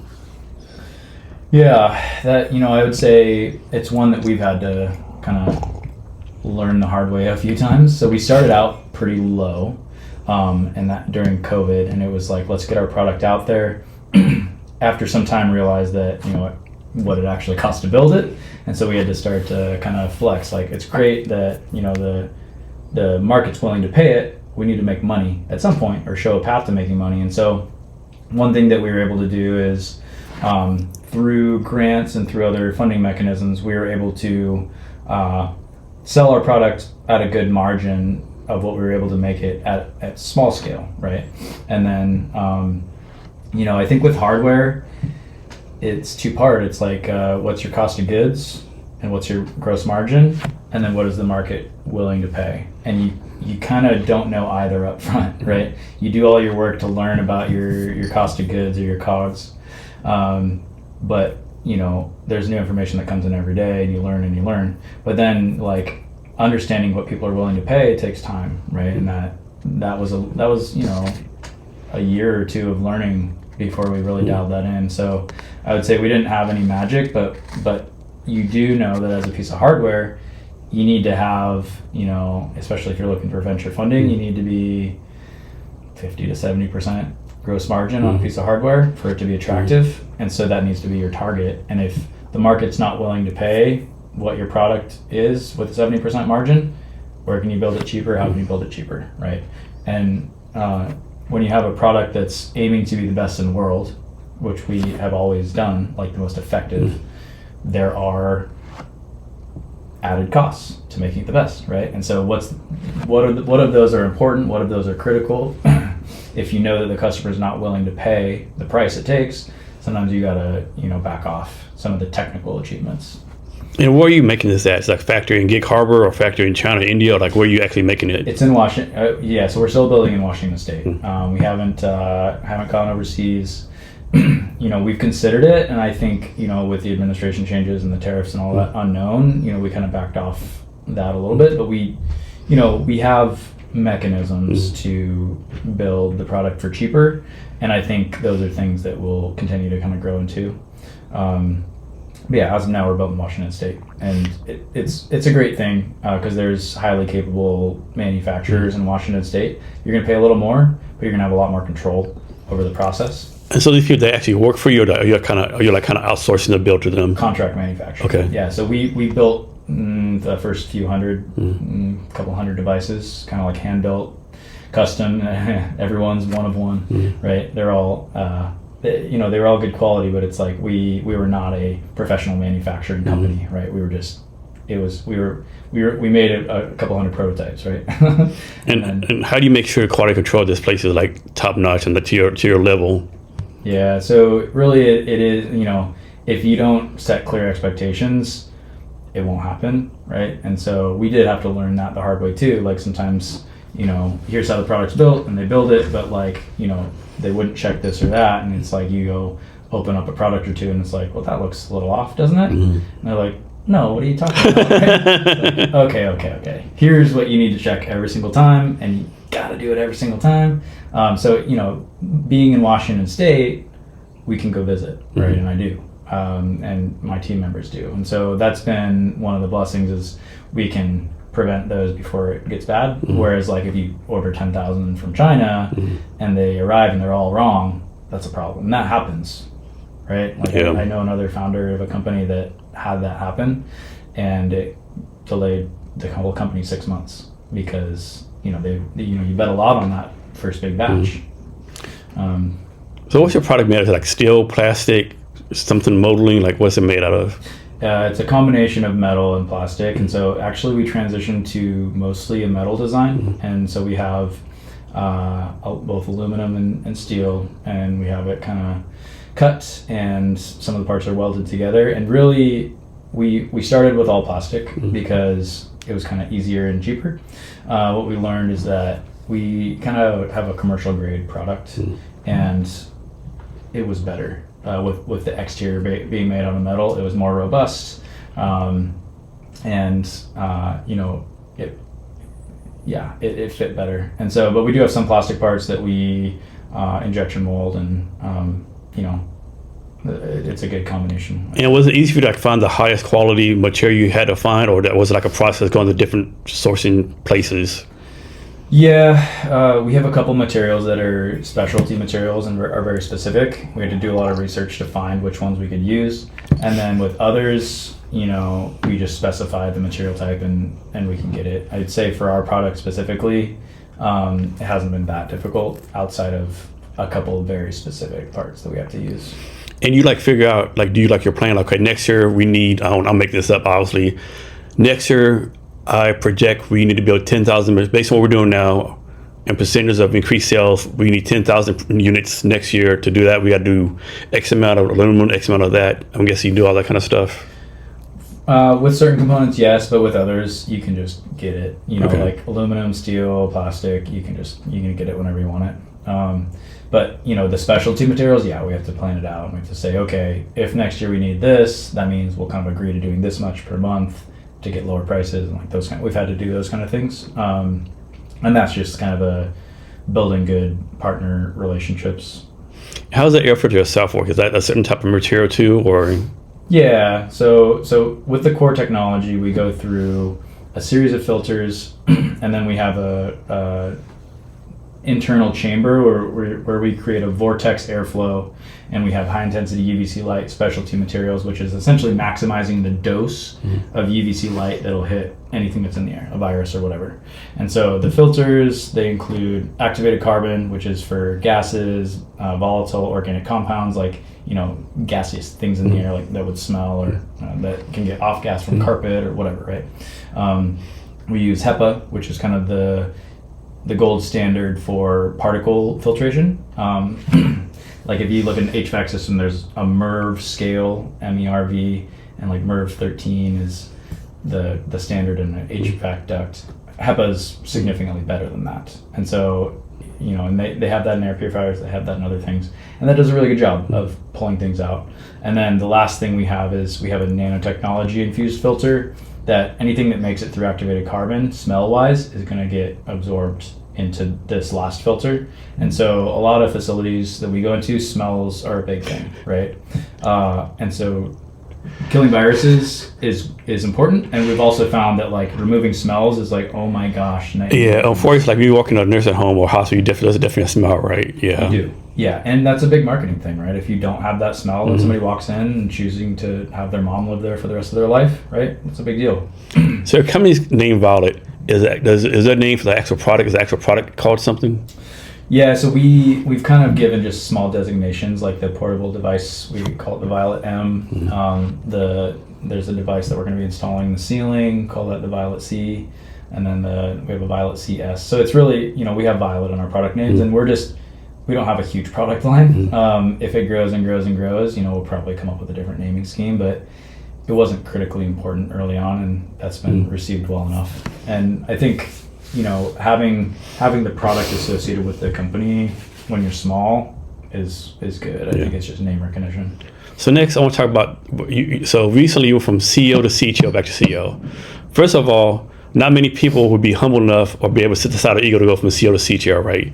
Can you talk about how you're able to put your company first versus your ego and be humble enough to okay, I started a company, I'm the CEO, there's no freaking way I will never be the CEO, but how about the process? You're okay, I need to do this for the company good. Mm-hmm. Yeah, it is a difficult evaluation to make. As a founder CEO, you've given everything to the company. It is a critical self. Because you told me, I couldn't believe it. I felt what's the guy doing? He's the perfect CEO. What's going on over here? It's just being open and reflecting on yourself and your skill set and what you bring to the table and what the company needs. And so for us, we were in this point where we have a really good product, we have some market penetration, and we have this need with a partner to develop a new product and do it as fast as we can, and kind of more shifting focus to be more strategic partnership. And so what I look at is like, okay, I'm an engineer, I'm a technologist, I've done everything I can to grow this company to the point it is now, and I'm going to, my time's going to be required to be on the technical side for a period of time, and I know that. And so, what I did, and I'm working with my board, is we said, go to market is going to be really important, right? And so we did and this wasn't a overnight, like, oh yeah, I'm perfectly fine with this. This was, a lot of thought and care went into it. But yeah, I think you remove ego and kind of the emotion and say, like, what does the company need? Company needs go-to-market expertise. Do I have that in that exact way? No, I could learn it, but I'm going to be doing this. And so bringing somebody in to go do that sometimes is the right thing. And so we did that, and we found a great CEO through kind of a search and interview process, and brought him in, and he was able to focus on go-to-market for our company while we were developing this new kind of product that we're going to be launching through a partner pretty soon. And that was about a 6-month process. And so, actively right now, we're at the point where we are kind of shifting company focus from individual go-to-market, meaning like us, Violett, going and selling to as many people as we can, to partnering with bigger companies that already have that market penetration and already have the ability to go get this out to the world. And so with that shift in focus and the emphasis on go-to-market internally in Violett being less, the decision was made that I'd step back into that seat, and then the CEO that we hired is kind of in a go-to-market advisory role for the company. And it's one of those things where we hired a good person. So there was no like pushback from him, like, what the hell are you doing? You hired me CEO, now you're gonna get rid of me in 6 months, like no like drama or nothing. No, it was a really good partnership, and it was, again, an acknowledgement of like, what does the company need? What's the best thing? And so, yeah, it could have gone a lot of different ways, but I'd say it went as smooth as it could. And I think we're set up in a position now where... Scoot up just a little bit. Yeah, we're in a position now where we can give it our best shot to go find the right strategic partner. And we have a few that we're, in really good conversations with, and it's looking like we're going to kind of get to this next phase, and it's going to be very positive. And so, I think interviewing well is an important part of that, right? It's like you can get the highest performer that's like maybe not the best person, and maybe it would have gone a lot worse, right? So changing subjects, how does one build a sauna? A sauna? Yeah. There's the easy way and there's the hard way. I'm guessing you picked the hard way. I didn't, actually. I picked the easy way, and that is you get a kit. And then I say easy. You still have to take quite a bit of time to build it, but like, I have a friend who's into woodworking, and I built my sauna from a kit. And it's like they ship all the wood, it's already cut, and it's bands and all this stuff, and you have to take a bunch of time following these instructions and putting it together, and oh my gosh, life-changing. Yeah, it's like if you can have a sauna at your house, and ours is small. Is it inside the house or outside? It's right outside in a covered area, and it heats up pretty quickly. And so for me, like, if I have a spare 20 to 30 minutes, I can go take a 200-degree sauna and just be like completely rejuvenated and relaxed. I like to do it beginning of the day or end of the day, but man, yeah, that's a life changer. Because if I can do a workout, a quick hitting workout and a quick sauna, that's like, check. So you're gonna make yourself a cold plunge bath next? I have one. Oh, do you? I have. Okay. I have one of the small ones. I'd like to get kind of a more robust one, but I just have kind of they have them everywhere. You can get one for $100. So is the price? Are you supposed to like do the sauna first and the cold plunge, or vice versa? Are you supposed to do one each day? I like to do them both. I think if doing the cold plunge by itself, some people can do that. If I don't have the sauna, the cold plunge is less appealing. But when you do the sauna and you kind of come out of it and you're feeling pretty good, and then you get in the cold plunge, that's a pretty darn good feeling. But I like, my favorite thing is to do a rotation kind of back and forth a few times. And is like you do this first thing in the morning after work, or just depends? First thing in the morning is good, but honestly, like late at night is great, because you go through that and you just crash immediately. Yeah, it sets your body up for sleep really well. So just talk about how you prioritize stuff. Like, you have kids, you have a startup, you don't know weightlifting stuff. I'm presuming you have some friends you hang out with once in a while, Sometimes, yeah. friends you have, like, all this stuff going on, right? How do you prioritize stuff? That's probably the most important thing, is just setting up your own personal expectations and your own personal prioritization. For me, it's getting very organized around what are my parenting responsibilities. Like, what are the events that I have to go meet? So that's locked in, and then I build, and obviously I have to minimize, there's a work day, right? And there's hours where you have to minimize that, but for me, I kind of build my work around that. And then what I've found, the only way to get the personal routine in is to schedule that into. It's like, on Tuesday, I only have time at between 6 and 7 in the morning. And so therefore, that is the time that I would be able to do that routine if I were going to do it. And if I don't intentionally schedule it in, then the whole day goes by and it doesn't happen, right? And so it's just being intentional, scheduling it in, and understanding the priorities, right? For me, I'm going to be a good parent, and so I'm gonna prioritize that. I'm gonna build that in, and then I would say personal fitness is the one that's fallen off the easiest, and I've scheduled last. And I think that's probably true for so many people, right? You want to take care of everybody else before yourself, but awesome. I'm gonna start working out tomorrow. Yeah, and it's so easy to hit the snooze button, or it's so comfortable. It's hard. So I haven't always been the best, but when I'm the happiest is when I take care of myself too, right?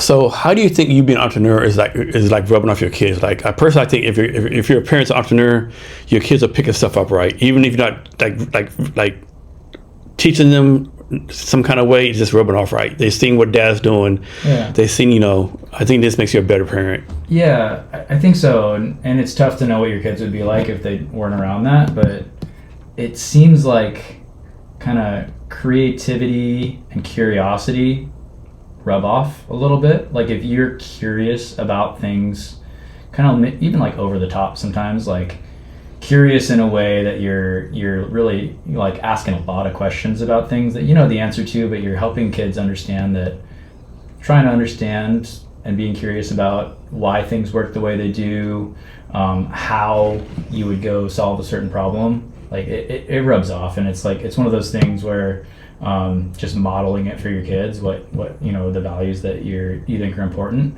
I've noticed my kids being very creative and very curious about things, and also just how do things work? How do you build things? How would one, we have 3D printers in our garage, and they're like, what can we 3D print? I saw this cool thing. Could we do that? Could we make that on the printer?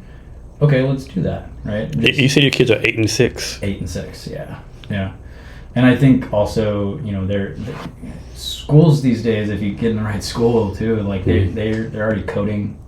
They're doing all sorts of stuff that I never did when I was in school, and they pick it up so quickly. It's kids can learn languages very well when they're young. Learning different technologies is no different, right? They can understand things. So your kids, I'm assuming you share stuff about, how do you make sure, do you share everything? Do you make sure to share the great things? Or you suppose you had a bad day, you share that with them? You give them the whole total picture, how you balance that?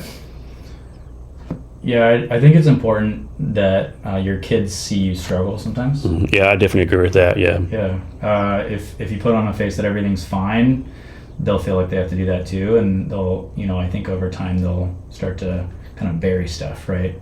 But if you show that something hard happened and you express that emotion and you kind of talk to them about it, they learn it's okay to talk about it when they have a hard day. And again, it's just emulating those for them and letting them see you do it first. Just telling them they should do something does not work if they see you doing something different, because that's they learn from watching you do everything, right? And no parent's perfect, and everybody has hard days, and the thing that I've learned is it's never too late to go address it, apologize. Hey, I know I was, I lost my patience there. I'm sorry, right? Even if they didn't look upset or anything, when you're not being the best that you can be. Yeah, and you snapped at them or something, or I don't have time for you, or you didn't play with them. You going back and just addressing it with them, that makes a huge difference. Has this ever happened? You're talking to your kids, or you going over your day, whatever, and your kid Dad, Mm-hmm. just do this. You're like, oh shit, that actually fucking works. Actually, yeah. So my daughter's 8 and my son's 6. So my daughter's a little older and she's extremely intuitive. Like she'll look at something and be like, "Why are you doing that? That seems like the hard way, right?" Like she's very smart, or she's learning a lot of things quickly. So I would say that's not just has happened before. That's like semi-regular that she'll just like kind of really consider other ways of doing things. Bring it to my attention. So what's different about your technology that other companies don't have, that are doing the same thing as you? Well, the method, on both sides, the method of killing germs for us, like the patented technology, is in a way that other companies don't and can't do. And the way that we envision to do that is more effective. And so that gives us an advantage. But on the other side of kind of pathogen sensing and differentiation. So again, that is a very unique technology that doesn't exist in the world yet. So there's kind of a go, no go, like COVID test, for example, is like, is COVID there? Yes or no? But for us, it's real time, updatable, and you can have any germ, any pollutant in the world can be a part of this data set that you can go detect. It's not COVID or not COVID, it's all of it, right? And so for us, that is an extremely valuable thing to bring to the world, and the way we do it, again, and the patent around it, that's the differentiator. It's like, okay, we've thought about this new way of doing this in real time, patent, and then develop it into a product. And so it's just kind of unique ways of doing things, and then driving as fast as we can to getting it out into a product. So you like see on the weather all the time, like air quality day is whatever it is, right? Like who judges that? Is like the weather station does? Like who actually is like testing the air quality? Yeah. So essentially there are in the big cities there are big detectors, and typically it's called PM 2.5 and PM 10. So that's particulate matter, 2.5 microns of size. So again, it's just a size of a particle in the air. And then 10 microns, and then there's different measurements. And so it's government organizations that are monitoring that, and it's publicly available data based on these public stations. So that is good to have, right? And especially for wildfires, and there's times where pollen is really bad for people with allergies, but it's not very specific, right? It doesn't tell you too much, but it's a general, like pollution in general is a major problem, right? You look at like some of the China and India, Vietnam's bad. Yeah, like sometimes it's like just unhealthy to go outside at all, right? And that's crazy. You're like, is this fog or is this pollution? Like you never know some days. Yeah, and there's a very real health effect with that. That's very well studied. Like it's taking years off your life when you're breathing that stuff, because you're not supposed to be breathing that. It's not supposed to live inside your lungs. And so that's a problem, and that's the stuff, just general pollution, that's measured already, right? That we know that, and the next thing is like, having your indoor haven away from that is important, right? If you live in India and outside's terrible, typically, indoor can be 5 to 10 times worse than outdoors, right? And so you really do need to be careful about what your indoor solutions are when you're in a place like that, because buildings are engineered for air to flow, right? Air flows in from the outside, and so if the outside's really bad, you need to take care of stuff on the inside. And so, So this might be incorrect or crazy, but like, there's no such thing as new air, right? Like the air we're breathing now is basically air like from thousands of years ago, right? Yeah, I mean, it's it's like we don't make up new air, right?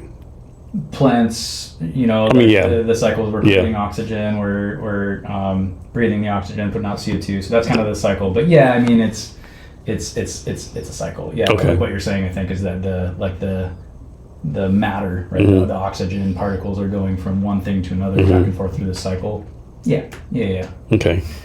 And is there any difference between like having good air quality and good water quality? Like, is your product gonna be able to like do anything with water quality in the future, or that's something totally different? Yeah, that's interesting. So water is a lot easier to clean than air. And if you think about it, we have a lot of control over how we distribute water. It goes through these pipes and these small volumes.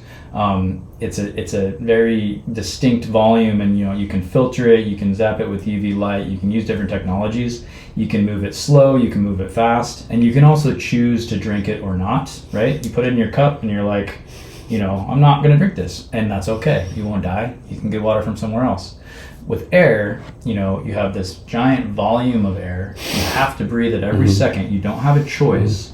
And, the volume is so big that it's a lot harder to process all the air all the time, right? And so our technology could translate to water, but I would say there are technologies that work decent for water, right? And you hear about lead contamination and other things, but there's mechanisms that are just fine to do that, right? Like our technology could make improvements in water treatment, but I would say it wouldn't be as impactful as air, because there's a lot less understanding and solutions going towards air quality than water quality. And so you're to create a database already, or you're about to create a database that track all these like impurities of concern, all this stuff going on that you're doing? Yeah, so first of all, no one else has done this yet? Yeah, well, in the way that we're doing it, it's essentially what hasn't been done is a real-time programmable sensing capability for any pollutant in the air, right? So that's kind of what we've developed. And so, at its core, what we're doing is we are uniformly ionizing a stream of air that's kind of sampled from a volume of air, and then we are measuring the kind of the wavelength of light, or the fluorescence, from that ionized particle in the air. So if there's a virus that's coming through there and it gets ionized, it's going to emit light, and you can detect that wavelength of light and that concentration of light, and then that's where the database comes in. When that wavelength matches a wavelength that represents COVID-19, that means COVID-19 is there. And so we can be very specific with this, because we've shown that COVID-19 and like influenza virus, they're very similar in nature, but they emit a different wavelength of light, and we can sense that each one is individually trackable, right? And so that's kind of what we're doing with this. And the database means, like, in a laboratory, we do have to say, like, okay, COVID-19, you run it through, you ionize it, it emits this wavelength, that gets saved in this database. Bird flu goes airborne and becomes an epidemic or pandemic. Run bird flu through, analyze the wavelength of light, and then that goes into the database. Firmware update real time. Now you can detect bird flu, right? So it's like whenever the next superbug comes out that is potential to become a pandemic, we have the ability to immediately sense it and know where it's at, right? Whereas with COVID, we had no idea, right? It was spreading like wildfire. We can prevent that through. So if next year Death Virus 101 comes out of nowhere, you can already handle it. We have to be able to isolate it and have it in a laboratory and test it. But once we can do that, we can have the technology to sense it in the air anywhere. So what is, I'm not going to say this right, what is ionization, fluorescence, spectroscopy something? Yeah, so that's kind of what I was just describing. So picture this. Picture a bug zapper. You have a mosquito, you have a fly, you have a wasp. All of them are coming in and they see the bug zapper and they touch it and they get zapped. Each one of those, if you look closely, the color of the light is probably just a tiny bit different, or looks just a little bit different. That's because they are organically different. Each one of those things are. And so the spectroscopy part is a measurement system to say that light emitted, this is the wavelength of that light. And then you are pairing that measurement with a known measurement from a pollutant, like a disease or like a virus or bacteria. Does that kind of make sense? Yeah. So it does. Yeah. It's just you're zapping pollutants in the air and measuring the light that comes out of it and using that to detect. Can a room area be too dirty for Violett to be effective? No. So what I would say is, even with basic air quality sensing, if a room's really dirty and it's a closed system and you turn on a Violett, it'll be clean soon. All right, so we are removing any kind of impurity very effectively. When it stays at a high level of kind of like dirtiness in the air, that means there's an input of dirty air from somewhere, and that's something that we've actually been able to diagnose in places. So, like, for example, we had a Violett at a nursing station in an elder care facility, and consistently the air quality was bad. And they're like, well, why isn't this like cleaning the air and lowering it? And I was like, it should be, let me check.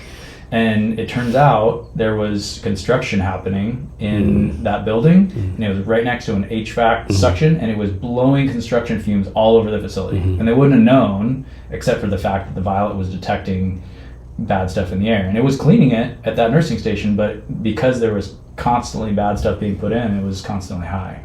And so, yeah, and in another case, we found that a working space above a commercial kitchen at certain times of the day had terrible air quality, and it's because they weren't ventilating the kitchen very well. And it's like we were able to figure that out, and they thought that they had set up like the best system ever, right? But they didn't, right? And once you measure it, you can kind of see what's going on. So on a day-to-day basis, when you know what, I've done as much as I can do today, I need to stop. I think if you start your day right, you can end the day right. So starting the day right means, here's the things I need to accomplish today. And I think there's a lot of schools of thought on this, right? Where you have you can have a checklist, but from that checklist, you maybe have 1 to 3 really big things, right? And you want to get those 3 things done. And if you get those 3 things done, it's a good day, even if you didn't get the smaller things done, right? I think there's a tendency, and I'm guilty of this sometimes, right, where you just want to check as many boxes as you can, right? So yeah, definitely, yeah. Clear my email, let me go send these 4 emails. I woke up, that's a check block. Got out of bed, that's a check block. Yeah. Brush my teeth, that's a check block. Yeah, and that's fine, and that's motivation, but to feel good at the end of the day, you're going to want something kind of big, yeah. Done. And so if you start the day off with a intention setting, like, here's my goal for the day, right? The rest of the stuff, yeah, I'm gonna have to handle, but this stuff I'm gonna make sure it gets done. And then whenever I do that, in combination with maybe getting a workout in, or right, something like that, then I feel pretty accomplished. So back to your partners, I'm guessing your partner's not working for free, right? But then again, you don't want to give like all your profit, all the stuff away too, right? So how do you find a balance for your partners, like where everyone's like a win-win, right? Yeah, I mean, of course, it depends on the partnership. If it's like a reseller partnership, it's just negotiating a percentage where they feel like they're getting enough for it to be worth it. And for us, it needs to be, you need to set your margins up and set your cost of goods up and your sales price up so that you can have a partner. Because some people can't, right? If you have a product that can only sell for this much and you can build it for this much and there's no room, there's not a business to be had with a reseller. So it's just going in. I think you do need to get smart up front, and that's where having advisors or smart people around you can help, where it's like, hey, you've done kind of like strategic partnership deals before. What's the range of normal here? And then what do we need to look like for this to be attractive to our partner too? And so we did a lot of that up front, where it's like figuring ourselves out, and in this kind of transition from direct selling to facilities to like, okay, we want to go scale quicker with the partner. So yeah, you said it. It's just finding something that's attractive to both parties, and then doing a lot of relationship building up front and kind of getting champions within the other organization so that it'll be successful. So like we talked earlier, like most founders, we suck at physical health, right? But a lot of founders suck even more at mental health, right? What's your advice for founders like maybe struggling with mental health, going through depression, or the case, like how to like pick themselves back up and like get back in the game, so to speak? Yeah, I think you need to understand your recharge mechanisms. So everybody's different in that way.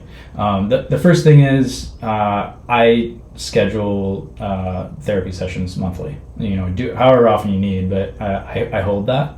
And that's just an outlet to talk through. Like, I have advisors, I have people, but having somebody that's not in the company that I can kind of like, just talk with things about is useful, and I think effective. Yeah, I think it's an important thing. And then, for me, I've kind of said, like, when I am physically exercising and checking that box, I feel better mentally, right? So I know that about myself. And then also, you mentioned friends, right? Sometimes that can be a thing that falls off, and it's just a capacity and time thing. But for me, like, I feel complete and like in a good balanced place in my life when I have connections with loved ones and friends, right? So like, if I feel out of balance, I can probably look at those things and say like, I haven't hung out with a friend for a month and a half. Maybe that's why, right? Or I'm totally out of my workout routine. So yeah, it's just, those won't be the same for other people. Maybe the personal connection one is, that's pretty universal, that, some people love creative art and design. Some people love just being in nature, whatever it is, right? Just make sure you're doing it. Right, and if you're not, you're probably going to feel it mentally. There's all sorts of other things that I wish I could say I do. I've tried to journal and some other things. That's one that I haven't got to stick yet, but I do think that's valuable if you can figure out how to build a habit. So next, one of my favorite subjects, fundraising in Seattle. Like it's I don't know. It's such a challenge here, right? Like, I have negative things, right? Like I heard a lot of VCs like we've only like investment fundable companies. Well, why do so many companies go somewhere else to get funding like almost instantly, right? This like in Seattle, it seems like you need like 8 round makers for pre-seed round. Yeah. I know you successfully raised some money in the area though. So what's your take on this? How have you been kind of successful with other companies that have not been successful? Yeah, the approach I took was I did kind of professional network first, like a friends and family round, and I did that mostly because I was a first-time founder. I didn't have the VC network. I didn't have the serial founder credibility, and so I had to go pitch this to people that are of high net worth, but that I could get to kind of believe in me, right? Like, I'm going to go make something happen. Here's the technology. Let's get enough to get off the ground. And then, so it's kind of like, validation points all along the way. Like, if you can get anybody to invest in you, that is a validation point. Mm-hmm. And so then next, I went to angel investors and angel syndicate groups. And so they're typically more agnostic. It's like, if it's a good idea and there's a market for it, it's maybe okay if it's not AI. Maybe, mm-hmm. Just maybe. So angel investors, of course, this is common knowledge, right? But they can write earlier checks, and you maybe don't need to meet the same wickets as VC. And then, for me, I've only gone to kind of local seed level VC firms, and again, it's ones that are not software and AI focused for me. I do have a data AI implementation that can come later on, but it's not developed enough for me to be like, hey, we're an AI company, so invest in us. So it's tough to not be able to ride a wave, right? And AI is the wave right now. And Seattle has some of the best AI talent in the world. We do. And so, of course, it makes sense that the Seattle VCs want to specialize on that. It becomes hard for everybody else, though. Even software SaaS companies are a bit left out right now. So yeah, I mean, I think everybody in Seattle kind of knows it. All the founders kind of know it. I haven't done a lot of raising outside of Seattle, but what I did is I kind of tapped my capacity in Seattle and then recognized I need to go do some other things before I'm ready to go back and make any more impact in VC. And that is just traction, progress. For us, commercial partnerships, and that's what we're working on right now. Are you going to do another fundraising anytime soon? It's like down the road.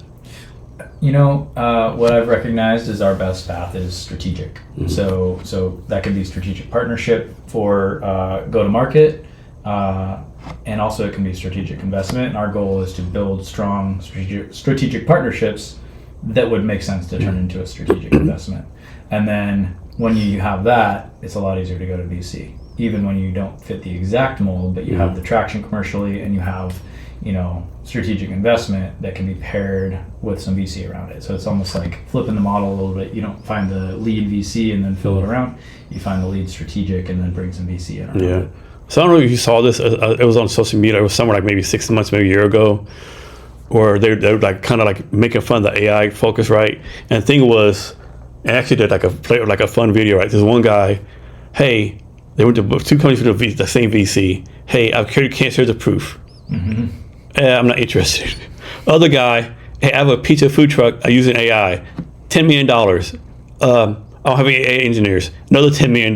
You know, it's sad how close that is, right? It is very sad how close it is. I mean, 3 years ago, 3 years ago, it was like NFTs, cryptocurrency, we getting all the money. Right, and it's tough because like that's the way it is, and it sucks in certain ways, but it's also hard to blame the industry that's the way it is right now, because you look back at kind of the internet phase, and that was a huge crash and burn. Yeah. But the companies that made it through that are all the most valuable companies in the world today, right? And so if you're looking at what's it going to look like in 15 years, you don't the know. Companies that make it through this AI wave are probably going to be the most valuable companies in the world, or at least absorbed into, right?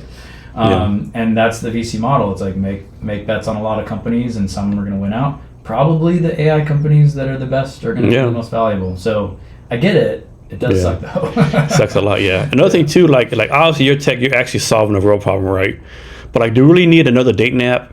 Do we need another rideshare app, right? Like, what tech is out there? Who's out there like actually building a tech that's actually making the world better, right? You obviously are. What I just think there's too many tech founders like solving some, I don't want to say bullshit problems, but bullshit problems, right? Yeah, I think there needs to be a bigger focus on solving important problems for the world, and it's tough in our society because it's so financially focused, and solving the biggest problems aren't always the biggest financial winners. Like one of my pet peeves, I'm HR, right? But there are so many HR recruiting startups just in Seattle, right? When I first got involved in startups, like 10 years ago, I worked for a HR recruiting startup, right? Yeah. And the problem has never been solved, right? And all these startups, like AI, is still the same problem, right? Like, whenever someone says, "Hey, Jason, give me your input on starting HR recruiting for us," I don't. Like, don't. There's too many out there already. No one solved it, right? You know. But they keep on doing it, and people and VCs keep on investing big ass money in it for whatever reason. Yeah, I mean, at a certain point, I think as a founder, it's important to just align your values, right? It's like, am I trying to go make the most money, or am I trying to make a difference? And of course, you can't, do something that's super important, but there's no chance of making money. You gotta make money. Yeah. But we're not running nonprofits. Yeah, like align it with your values and don't sell out, right? I think that's important, and down the line, you won't regret that. I don't think. So how are companies a reflection of their founders? In a big way, I think our company. I'm an engineer. I'm very technical, and so a lot of our time, energy, focus went to making the best product, and a lot of that is a reflection of why I was comfortable and okay with bringing in a strong go-to-market leader to complement what I was doing, because your focus and everything you're doing seeps down into everybody, right? And so if I'm very excited about making the best technology for the world, that's what my company is going to care about, right? And so just intentionally understanding that and finding ways to balance is important, and understanding your gaps. There's things that you're weak at, and then there's things that you don't know that you're weak at, and so you got to learn those too by listening to people, asking and listening. And then if you have some gaps personally, those are going to be gaps in your company if you don't address them. So obviously, to be an engineer, you need a degree. But what makes someone an engineer? Like, are y'all taught to think differently, or look at the problems of different aspect or way, or different perception? What makes someone an engineer? I think you do kind of break things down into their parts. You don't look at it at face value. And so you're talking about like first principles and stuff like that? Yeah, I think you ask why a few more times than somebody that's not trained to. Right? Something is presented, and you're like, interesting. I wonder why it's like that. Right? Just taking a moment to analyze what's going on with it, and then sometimes that's a waste of time, but sometimes that leads you down a whole different path that, without the technical background and the curiosity and questioning mentality, you maybe wouldn't do. Right? So, I think a lot of people who are MBAs and business people could have chosen to go become engineers, and with training, anybody can kind of learn to think like that. But it is just kind of taking that extra step and asking why a few more times. What's something you haven't learned yet that you want to learn? Well, I talked about the AI wave. I would say I use AI tools, but there's just this reality where this is going to become such a big part of the world. And I think no matter how late you are to the party, right? Like, I didn't get an AI focused degree, but if I were to go spend the time now to learn more and more about it, I'm going to be, so much better suited in 5 years. So that's something that I've thought about, and running a business, everything in life, it's hard to carve out time for something that's not directly insertable into what you're doing. But I do think it's not ever too late to dive in and learn about, how AI is going to be a part of all of our lives, and kind of not being just a receiver of it, right? So like, we could choose to just, whatever is developed comes to us and that's now our life, right? Or you can, in some way be a part of that movement. And like, I think especially when people are entrepreneurial, if you know just enough about something like artificial intelligence, there's going to be a lot more, you're going to have a lot more knowledge about how certain things could happen integrated in with that, so yeah, we'll see how long it takes, right? But I think that's something that I'll do. And how many people work for you right now?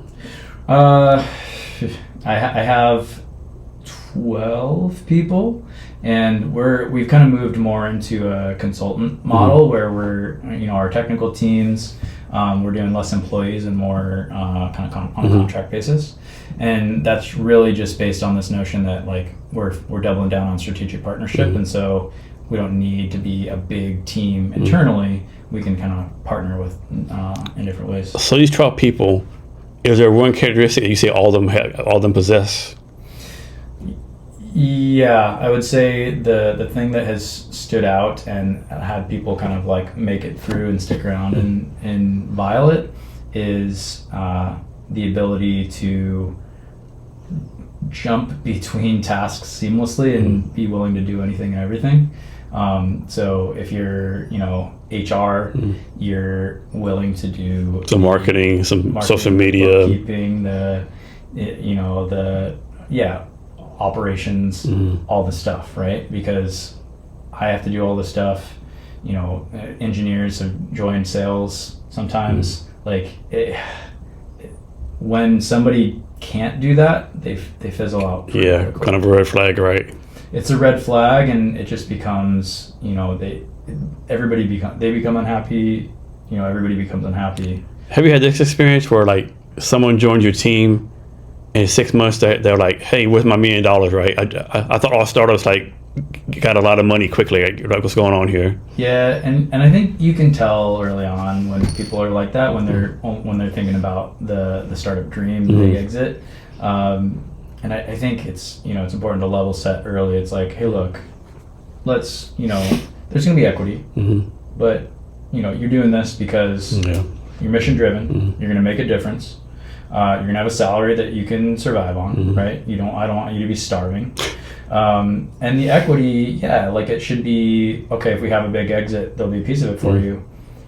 But that's what is it, one in a 1,000? Yeah, like I joke around, like if you tell some people I'm gonna give you equity, that's like you telling the person, see that pot of gold in the rainbow, I'm giving to you. I thought that shit ain't fucking happening. Yeah. No, and it's you got to help people understand that, because you go watch The Social Network or Shark Tank, and it's like, oh my gosh, it's a startup. Yeah. But really treat it like it's your job, and that you are going to make a difference in a fast-paced environment. I think a startup prepares you to do anything. Yeah. And even if the startup does like get big money, the dilution comes to it. You might get 1%, but that 1% goes down to whatever it is. It's going to be typically a lot less than what you think or you'd hope, and even for founders, right? Yeah. Like the founders get diluted the most, and it's because you're not doing it for the money. That's the only reason why you'd stick around. Yeah. So what's something about tech that like excites you? I mean, like just looking at the biggest problems that we have of like pollution and microplastics and all these things, like there's a solution in technology for all of this, and it exists, and somebody's going to come up with it, and somebody's going to build it, and then the problems that we have now are not going to be problems, you know, at some point in the future. And just knowing that is powerful, because anybody could be the person that helps crack and helps solve like microplastics or whatever the thing, right? You know, if you want to solve the problem you're solving, what other problem do you want to solve? I have a lot of experience in energy, and so, you know, I think as the world progresses and, you know, other countries get more and more developed and advanced, we need more and more energy, and we need better ways of providing energy with less waste. And so I think, you know, probably something in there. And then I do kind of sway kind of clean tech, environmental also. And so, you know, somewhere in that realm of the world. So how about this one? Like, so throughout history, every generation, the smartest people in the world think like this is correct, right? Like, you know, back in the day, people thought Earth was the only planet. Then it was like people rotate the Earth, you know. Yeah. But it's always proven wrong, right? So what do you think that we know, like 100% sure right now, that's going to be proven wrong in the future? That's interesting. Yeah, I mean, I think there's probably a lot of understanding about about the universe and how the universe works and like what exists. I'm not talking about, you know, like life on other planets. I'm talking about like what, you know, what is just beyond what we can see now. And the more, you know, we have SpaceX and we have other companies that are focused on like looking out further and going out further, I think there's a lot we're going to learn. From kind of like what's just beyond our reach right now. And I think like everything you talked about, it's like we think this and then we move to that. It's because we can see something that we couldn't see before. Yeah. Right. All it takes is like one realization. It's like, oh, paradigm shift. Okay. Now I see the world completely differently. And I think, you know, you look outward or look inward, right? Like human bodies, like how does cancer, you know, spread in our body, and how do we, you know, solve it in each one of these cases? I think there's probably going to be a time where that unlocks a little bit. We just kind of understand the mechanism, and so understanding the mechanism allows you to implement a solution so much easier. Like really small or really big. Those are the areas that we're going to. I think one thing that happened like way back in the day, it would take like 6 months to go from England to the United States. Now it takes 6 hours. I think in the future, instead of taking like, I don't know, however long it takes to Mars, it's going to be cut down like something more reasonable, right? We're going to have some kind of new technology, like, you know, figure out how to do wormholes or some kind of, you know, travel. Like something's going to happen, some new engine. I think something's going to happen like, oh shit, you just got to do this, right? I think that's going to happen. Yeah, it's interesting, right? We make the biggest leaps when we have a dedicated focus to it. Yeah. Right. And so I think if in the United States we were like, we're going to be able to travel anywhere in Europe in 1 hour. Yeah. That's our goal. Yeah. Right? It's like we go to the moon. Why did we go to the moon? Because we said we're going to go to the moon. Did it in 8 years, and ain't done shit since then. Yep. And so that the money went there, the focus went there, and we did it. We can accomplish anything. Right? If we beat the Russians, let's go do something else. Yeah, let's move on, right? So I totally agree. Like that could happen. Will we make that our focus? I don't know. But it'd be cool. One thing I think that happen too. I think in the future, I think with my grandkids, I think we're gonna have like space hotels, like above, like right above space, right below space. We're gonna have space hotels up there where people I think if Blue Origin's successful, probably we will. Right? Yeah. That's, you know, there's so many different goals of space travel. It's like, okay, go get minerals and like almost like you know, mining asteroids and all that. Yeah. People say, why are all these billionaires doing that? Because there's like trillions of minerals on these asteroids, right? That's, you know, if you're treating it like a business, that's the business. But colonizing Mars and space hotels, those are like things that can come about from, you know. And of course, and why colonize Mars? Why not just colonize the moon, right? It's not be safer, quicker, you know. But who knows, right? Yeah, there's probably influenced by a lot of science fiction and a lot of other things. I think Elon Musk is a very interesting guy, and there's reasons that we don't understand, but. Also, sometimes you just get an idea in your head, and it's like, I want to be the person that does this, and maybe it doesn't mean anything. Yeah. Like colonize Mars, and like, why would we go there? It sucks. Yeah. But You did it. Yeah, like I definitely don't want to be like first person on Mars, like the first ship. No, maybe ship 100. You know. No. Maybe when they have like condominiums built, you know, Violett is like all over Mars, cleaning the air and stuff. You know. Yeah, but you look at science fiction. It's like how sweet would it look if the Earth was uninhabitable? Okay, then probably I'd want to go to Mars. Yeah. Right, and it's like having the option maybe is a good thing for like 400 years in the future. Who knows? But yeah, it's kind of out there. Right? Yeah, it's exciting times we live in. Like a lot of times people say it's sexy to be alive now. It's hard to like, man. To me, it's the best time to be alive right now, right? Because like I ask the question sometimes: do you want to live now, 5 years in the future, 5 years in the past? 5 years in the future, the planet not be here. Might be a sign that hey, we moved to Mars. You know, you don't know what's gonna happen, right? Like I'm not built 500 years in the past, right? I can't fuck with bubonic plague, all the stuff going on. Right. I can't do it, right? So right now, I'm sticking with it now. Best time is this second right here, right? Can you imagine going back 5 years in the past, like all the shit going on then, like just like especially if you're like a peasant, you know, like damn. Yeah, that was let's not relive that. No, and then you say go 5 years in the future, all the technology we take over is like a utopia. Yeah, but there's that small chance that we've blown each other up and like we're just fucking like not even alive anymore. There's plenty of risks right now, right? Yeah. Yeah, well, I'm with you. Yeah, let's just it's best to live in the present. Yeah. Enjoy the time here, and we got a good situation going on. Yeah. We can access anything, do anything, learn anything with And when people say the good old days, you mean the Holocaust, like the depression, right. All the racial stuff and the Jim Crow laws. What are you talking about? The good old days? Yeah, because our definition of good old days is kind of different. Yeah. There's all this exciting stuff going on right now, all the technology, it's just exciting times. I agree. Yeah, it's a good time to be alive. Yeah. So next, you're talking about your company some, but go into more detail about how you got started, like really good detail, and what you focus on now, what the vision is for in the future. Yeah, so Violett started as kind of a hardware technology company. We've kind of added a software aspect to it and a data aspect to it. Over time, that's going to be what becomes most important.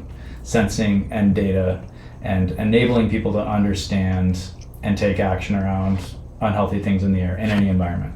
It's going to start with environments where it matters most, like healthcare, elder care, schools, early education, childcare. And then it'll move to the point where, of course, it makes sense to understand that in your house and understand that in your office also. So that's kind of the vision. I do think there's AI. I know there's AI implementations that can just make that much more effective, right? So really kind of, okay, this is sensed. What does that actually mean? Let me bounce that against, the world of information and give, tailored, smart recommendations about what it means to you and what you should do, right? So that's how AI plays into it. And I think it's going to take time, but I think air health is going to be understood and air health is going to be important in a way that it is not right now.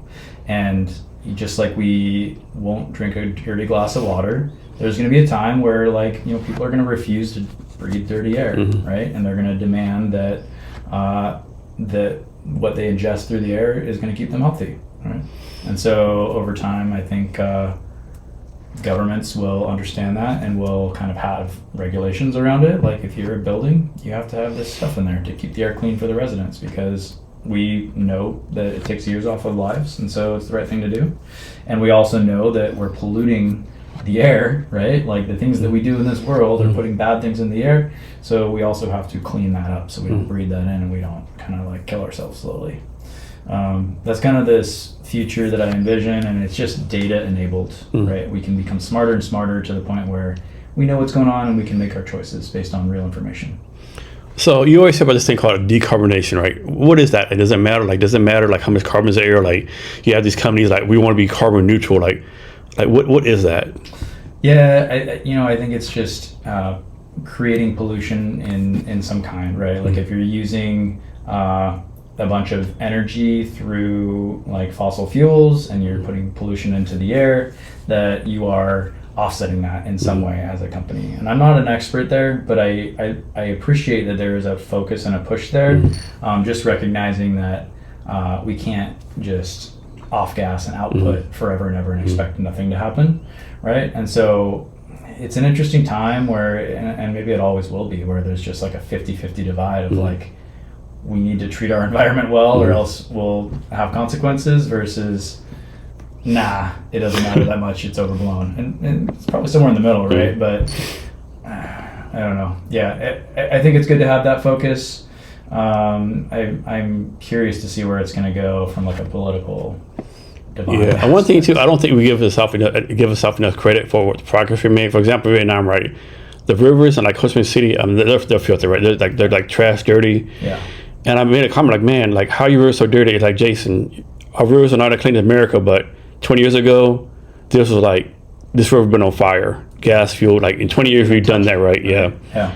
And so I know it's dirty, it's messy, but man, we made a lot of progress. I don't think we've given each other enough credit for like progress we made. That's totally true. Yeah. I mean, with new information, we have taken positive steps in the right direction. And every step along the way, there's a discussion about it and a debate about it. But we're making progress, right? And I totally agree with that. It's like you shouldn't solve it all in 1 second. You got to take steps towards it, right? So how does Violett succeed? What needs to happen for Violett to do what you want Violett to do?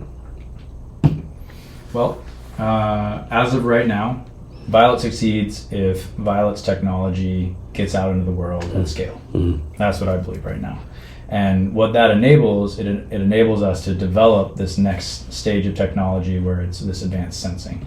So it's kind of a, if we can, help people determine unhealthy things in the air and then help eliminate them so they're breathing healthy, clean air, we've been successful.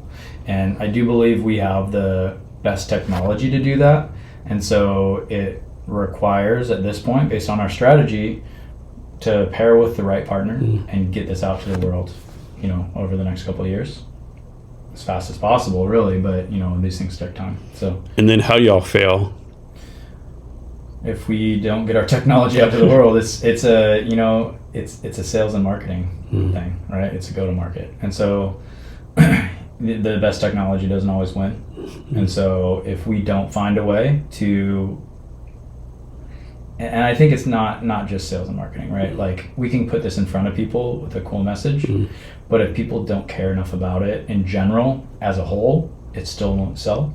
And so I think there is a bit of a movement here too that needs to happen, where it's like people care enough about what they're breathing in the air, right?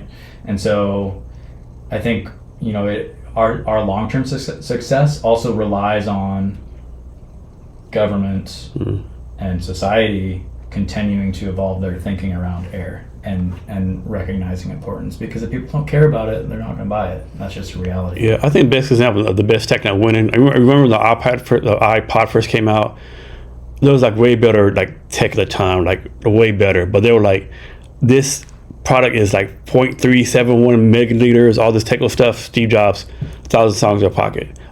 If you compare iPod, other stuff, iPad was actually like low quality, right? But he was able to, 1,000 songs, people went to it, right? Everyone else, like, there's 3.5 megahertz and blah, blah, blah. Yeah, not the best specs, but simplicity, design, marketing. Yep. Like, they crushed it. Yep. And then other superior tech specs, crash and burn. All failed because crash and burn. Couldn't get the message across and get the desire for people to pay attention to it. Yeah. Steve Jobs was a master of that, 100%. So Seattle's is like ruling the clean air, clean space, right? Do you think your company would have been as successful if you were like started it somewhere else? I think Seattle is well positioned in the kind of clean tech space, but at the same time, one of the things the pandemic did is it did kind of have this like movement outside of the typical centers, and so I think. I've heard about, friends that run companies getting investment from cities you'd never expect, right? And it's just the reality is there's wealth in every city, and people understand more about angel investment and venture capital, and so, I think it's more about the founder, and I also think that if I lived in St. Louis or somewhere else. I could look at what cities care about clean tech, Yeah. and I could take a trip to Seattle for a couple weeks. Okay. And I don't know how much of a difference it would have made. Yeah.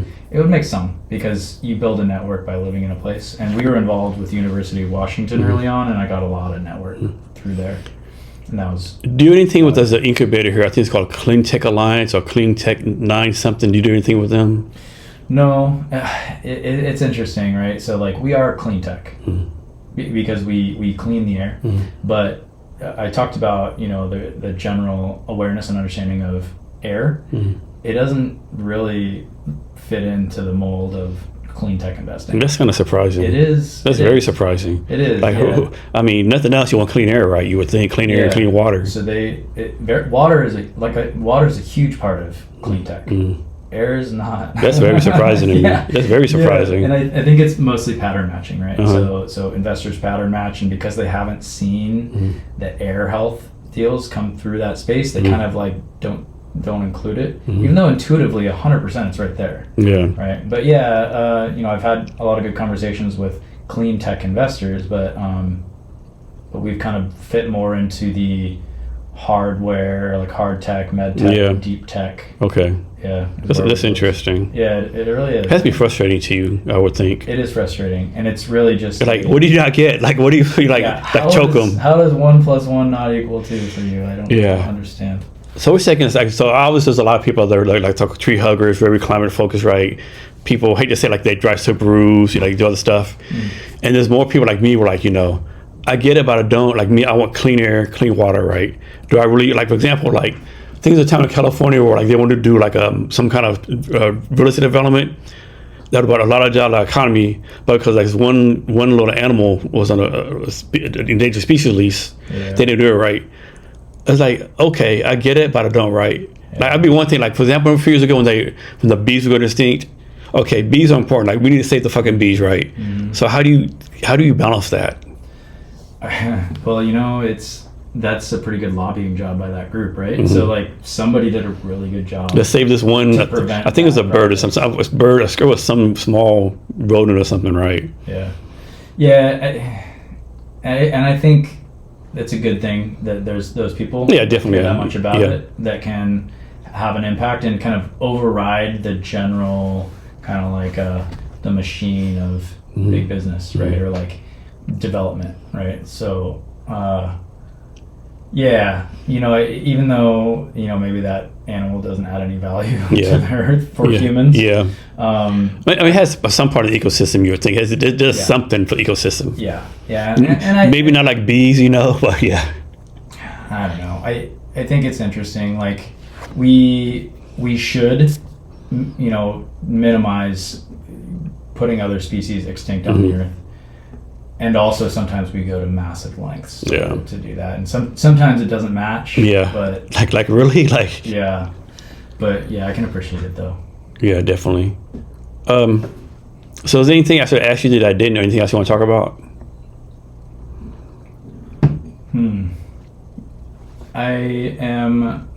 You know, we talked about most things. I'm really excited for this next phase of Violett. I think we have a strong local ecosystem of builders, like commercial builders, that I'm really excited to partner with and just get our technology into more spaces and make a bigger difference. And I'm as motivated as ever to make it happen. And how can people reach out to you? I'm on LinkedIn, Branden Doyle, Branden. And then, that's the best way. Get a hold of me on LinkedIn. And can you give us any like advice on wisdom or anything you want to talk about? Well, I'd say get out and try things. Right? You know, I've met enough people with great ideas that never take the first step, and so get out there in the world, talk to people, try things, build what you want to build that you're passionate about, and it just takes the first step, right? Branden, thank you for your time today. Really appreciate it. Yeah, thank you. And to our listeners, thank you for your time as well. Remember to be great every day.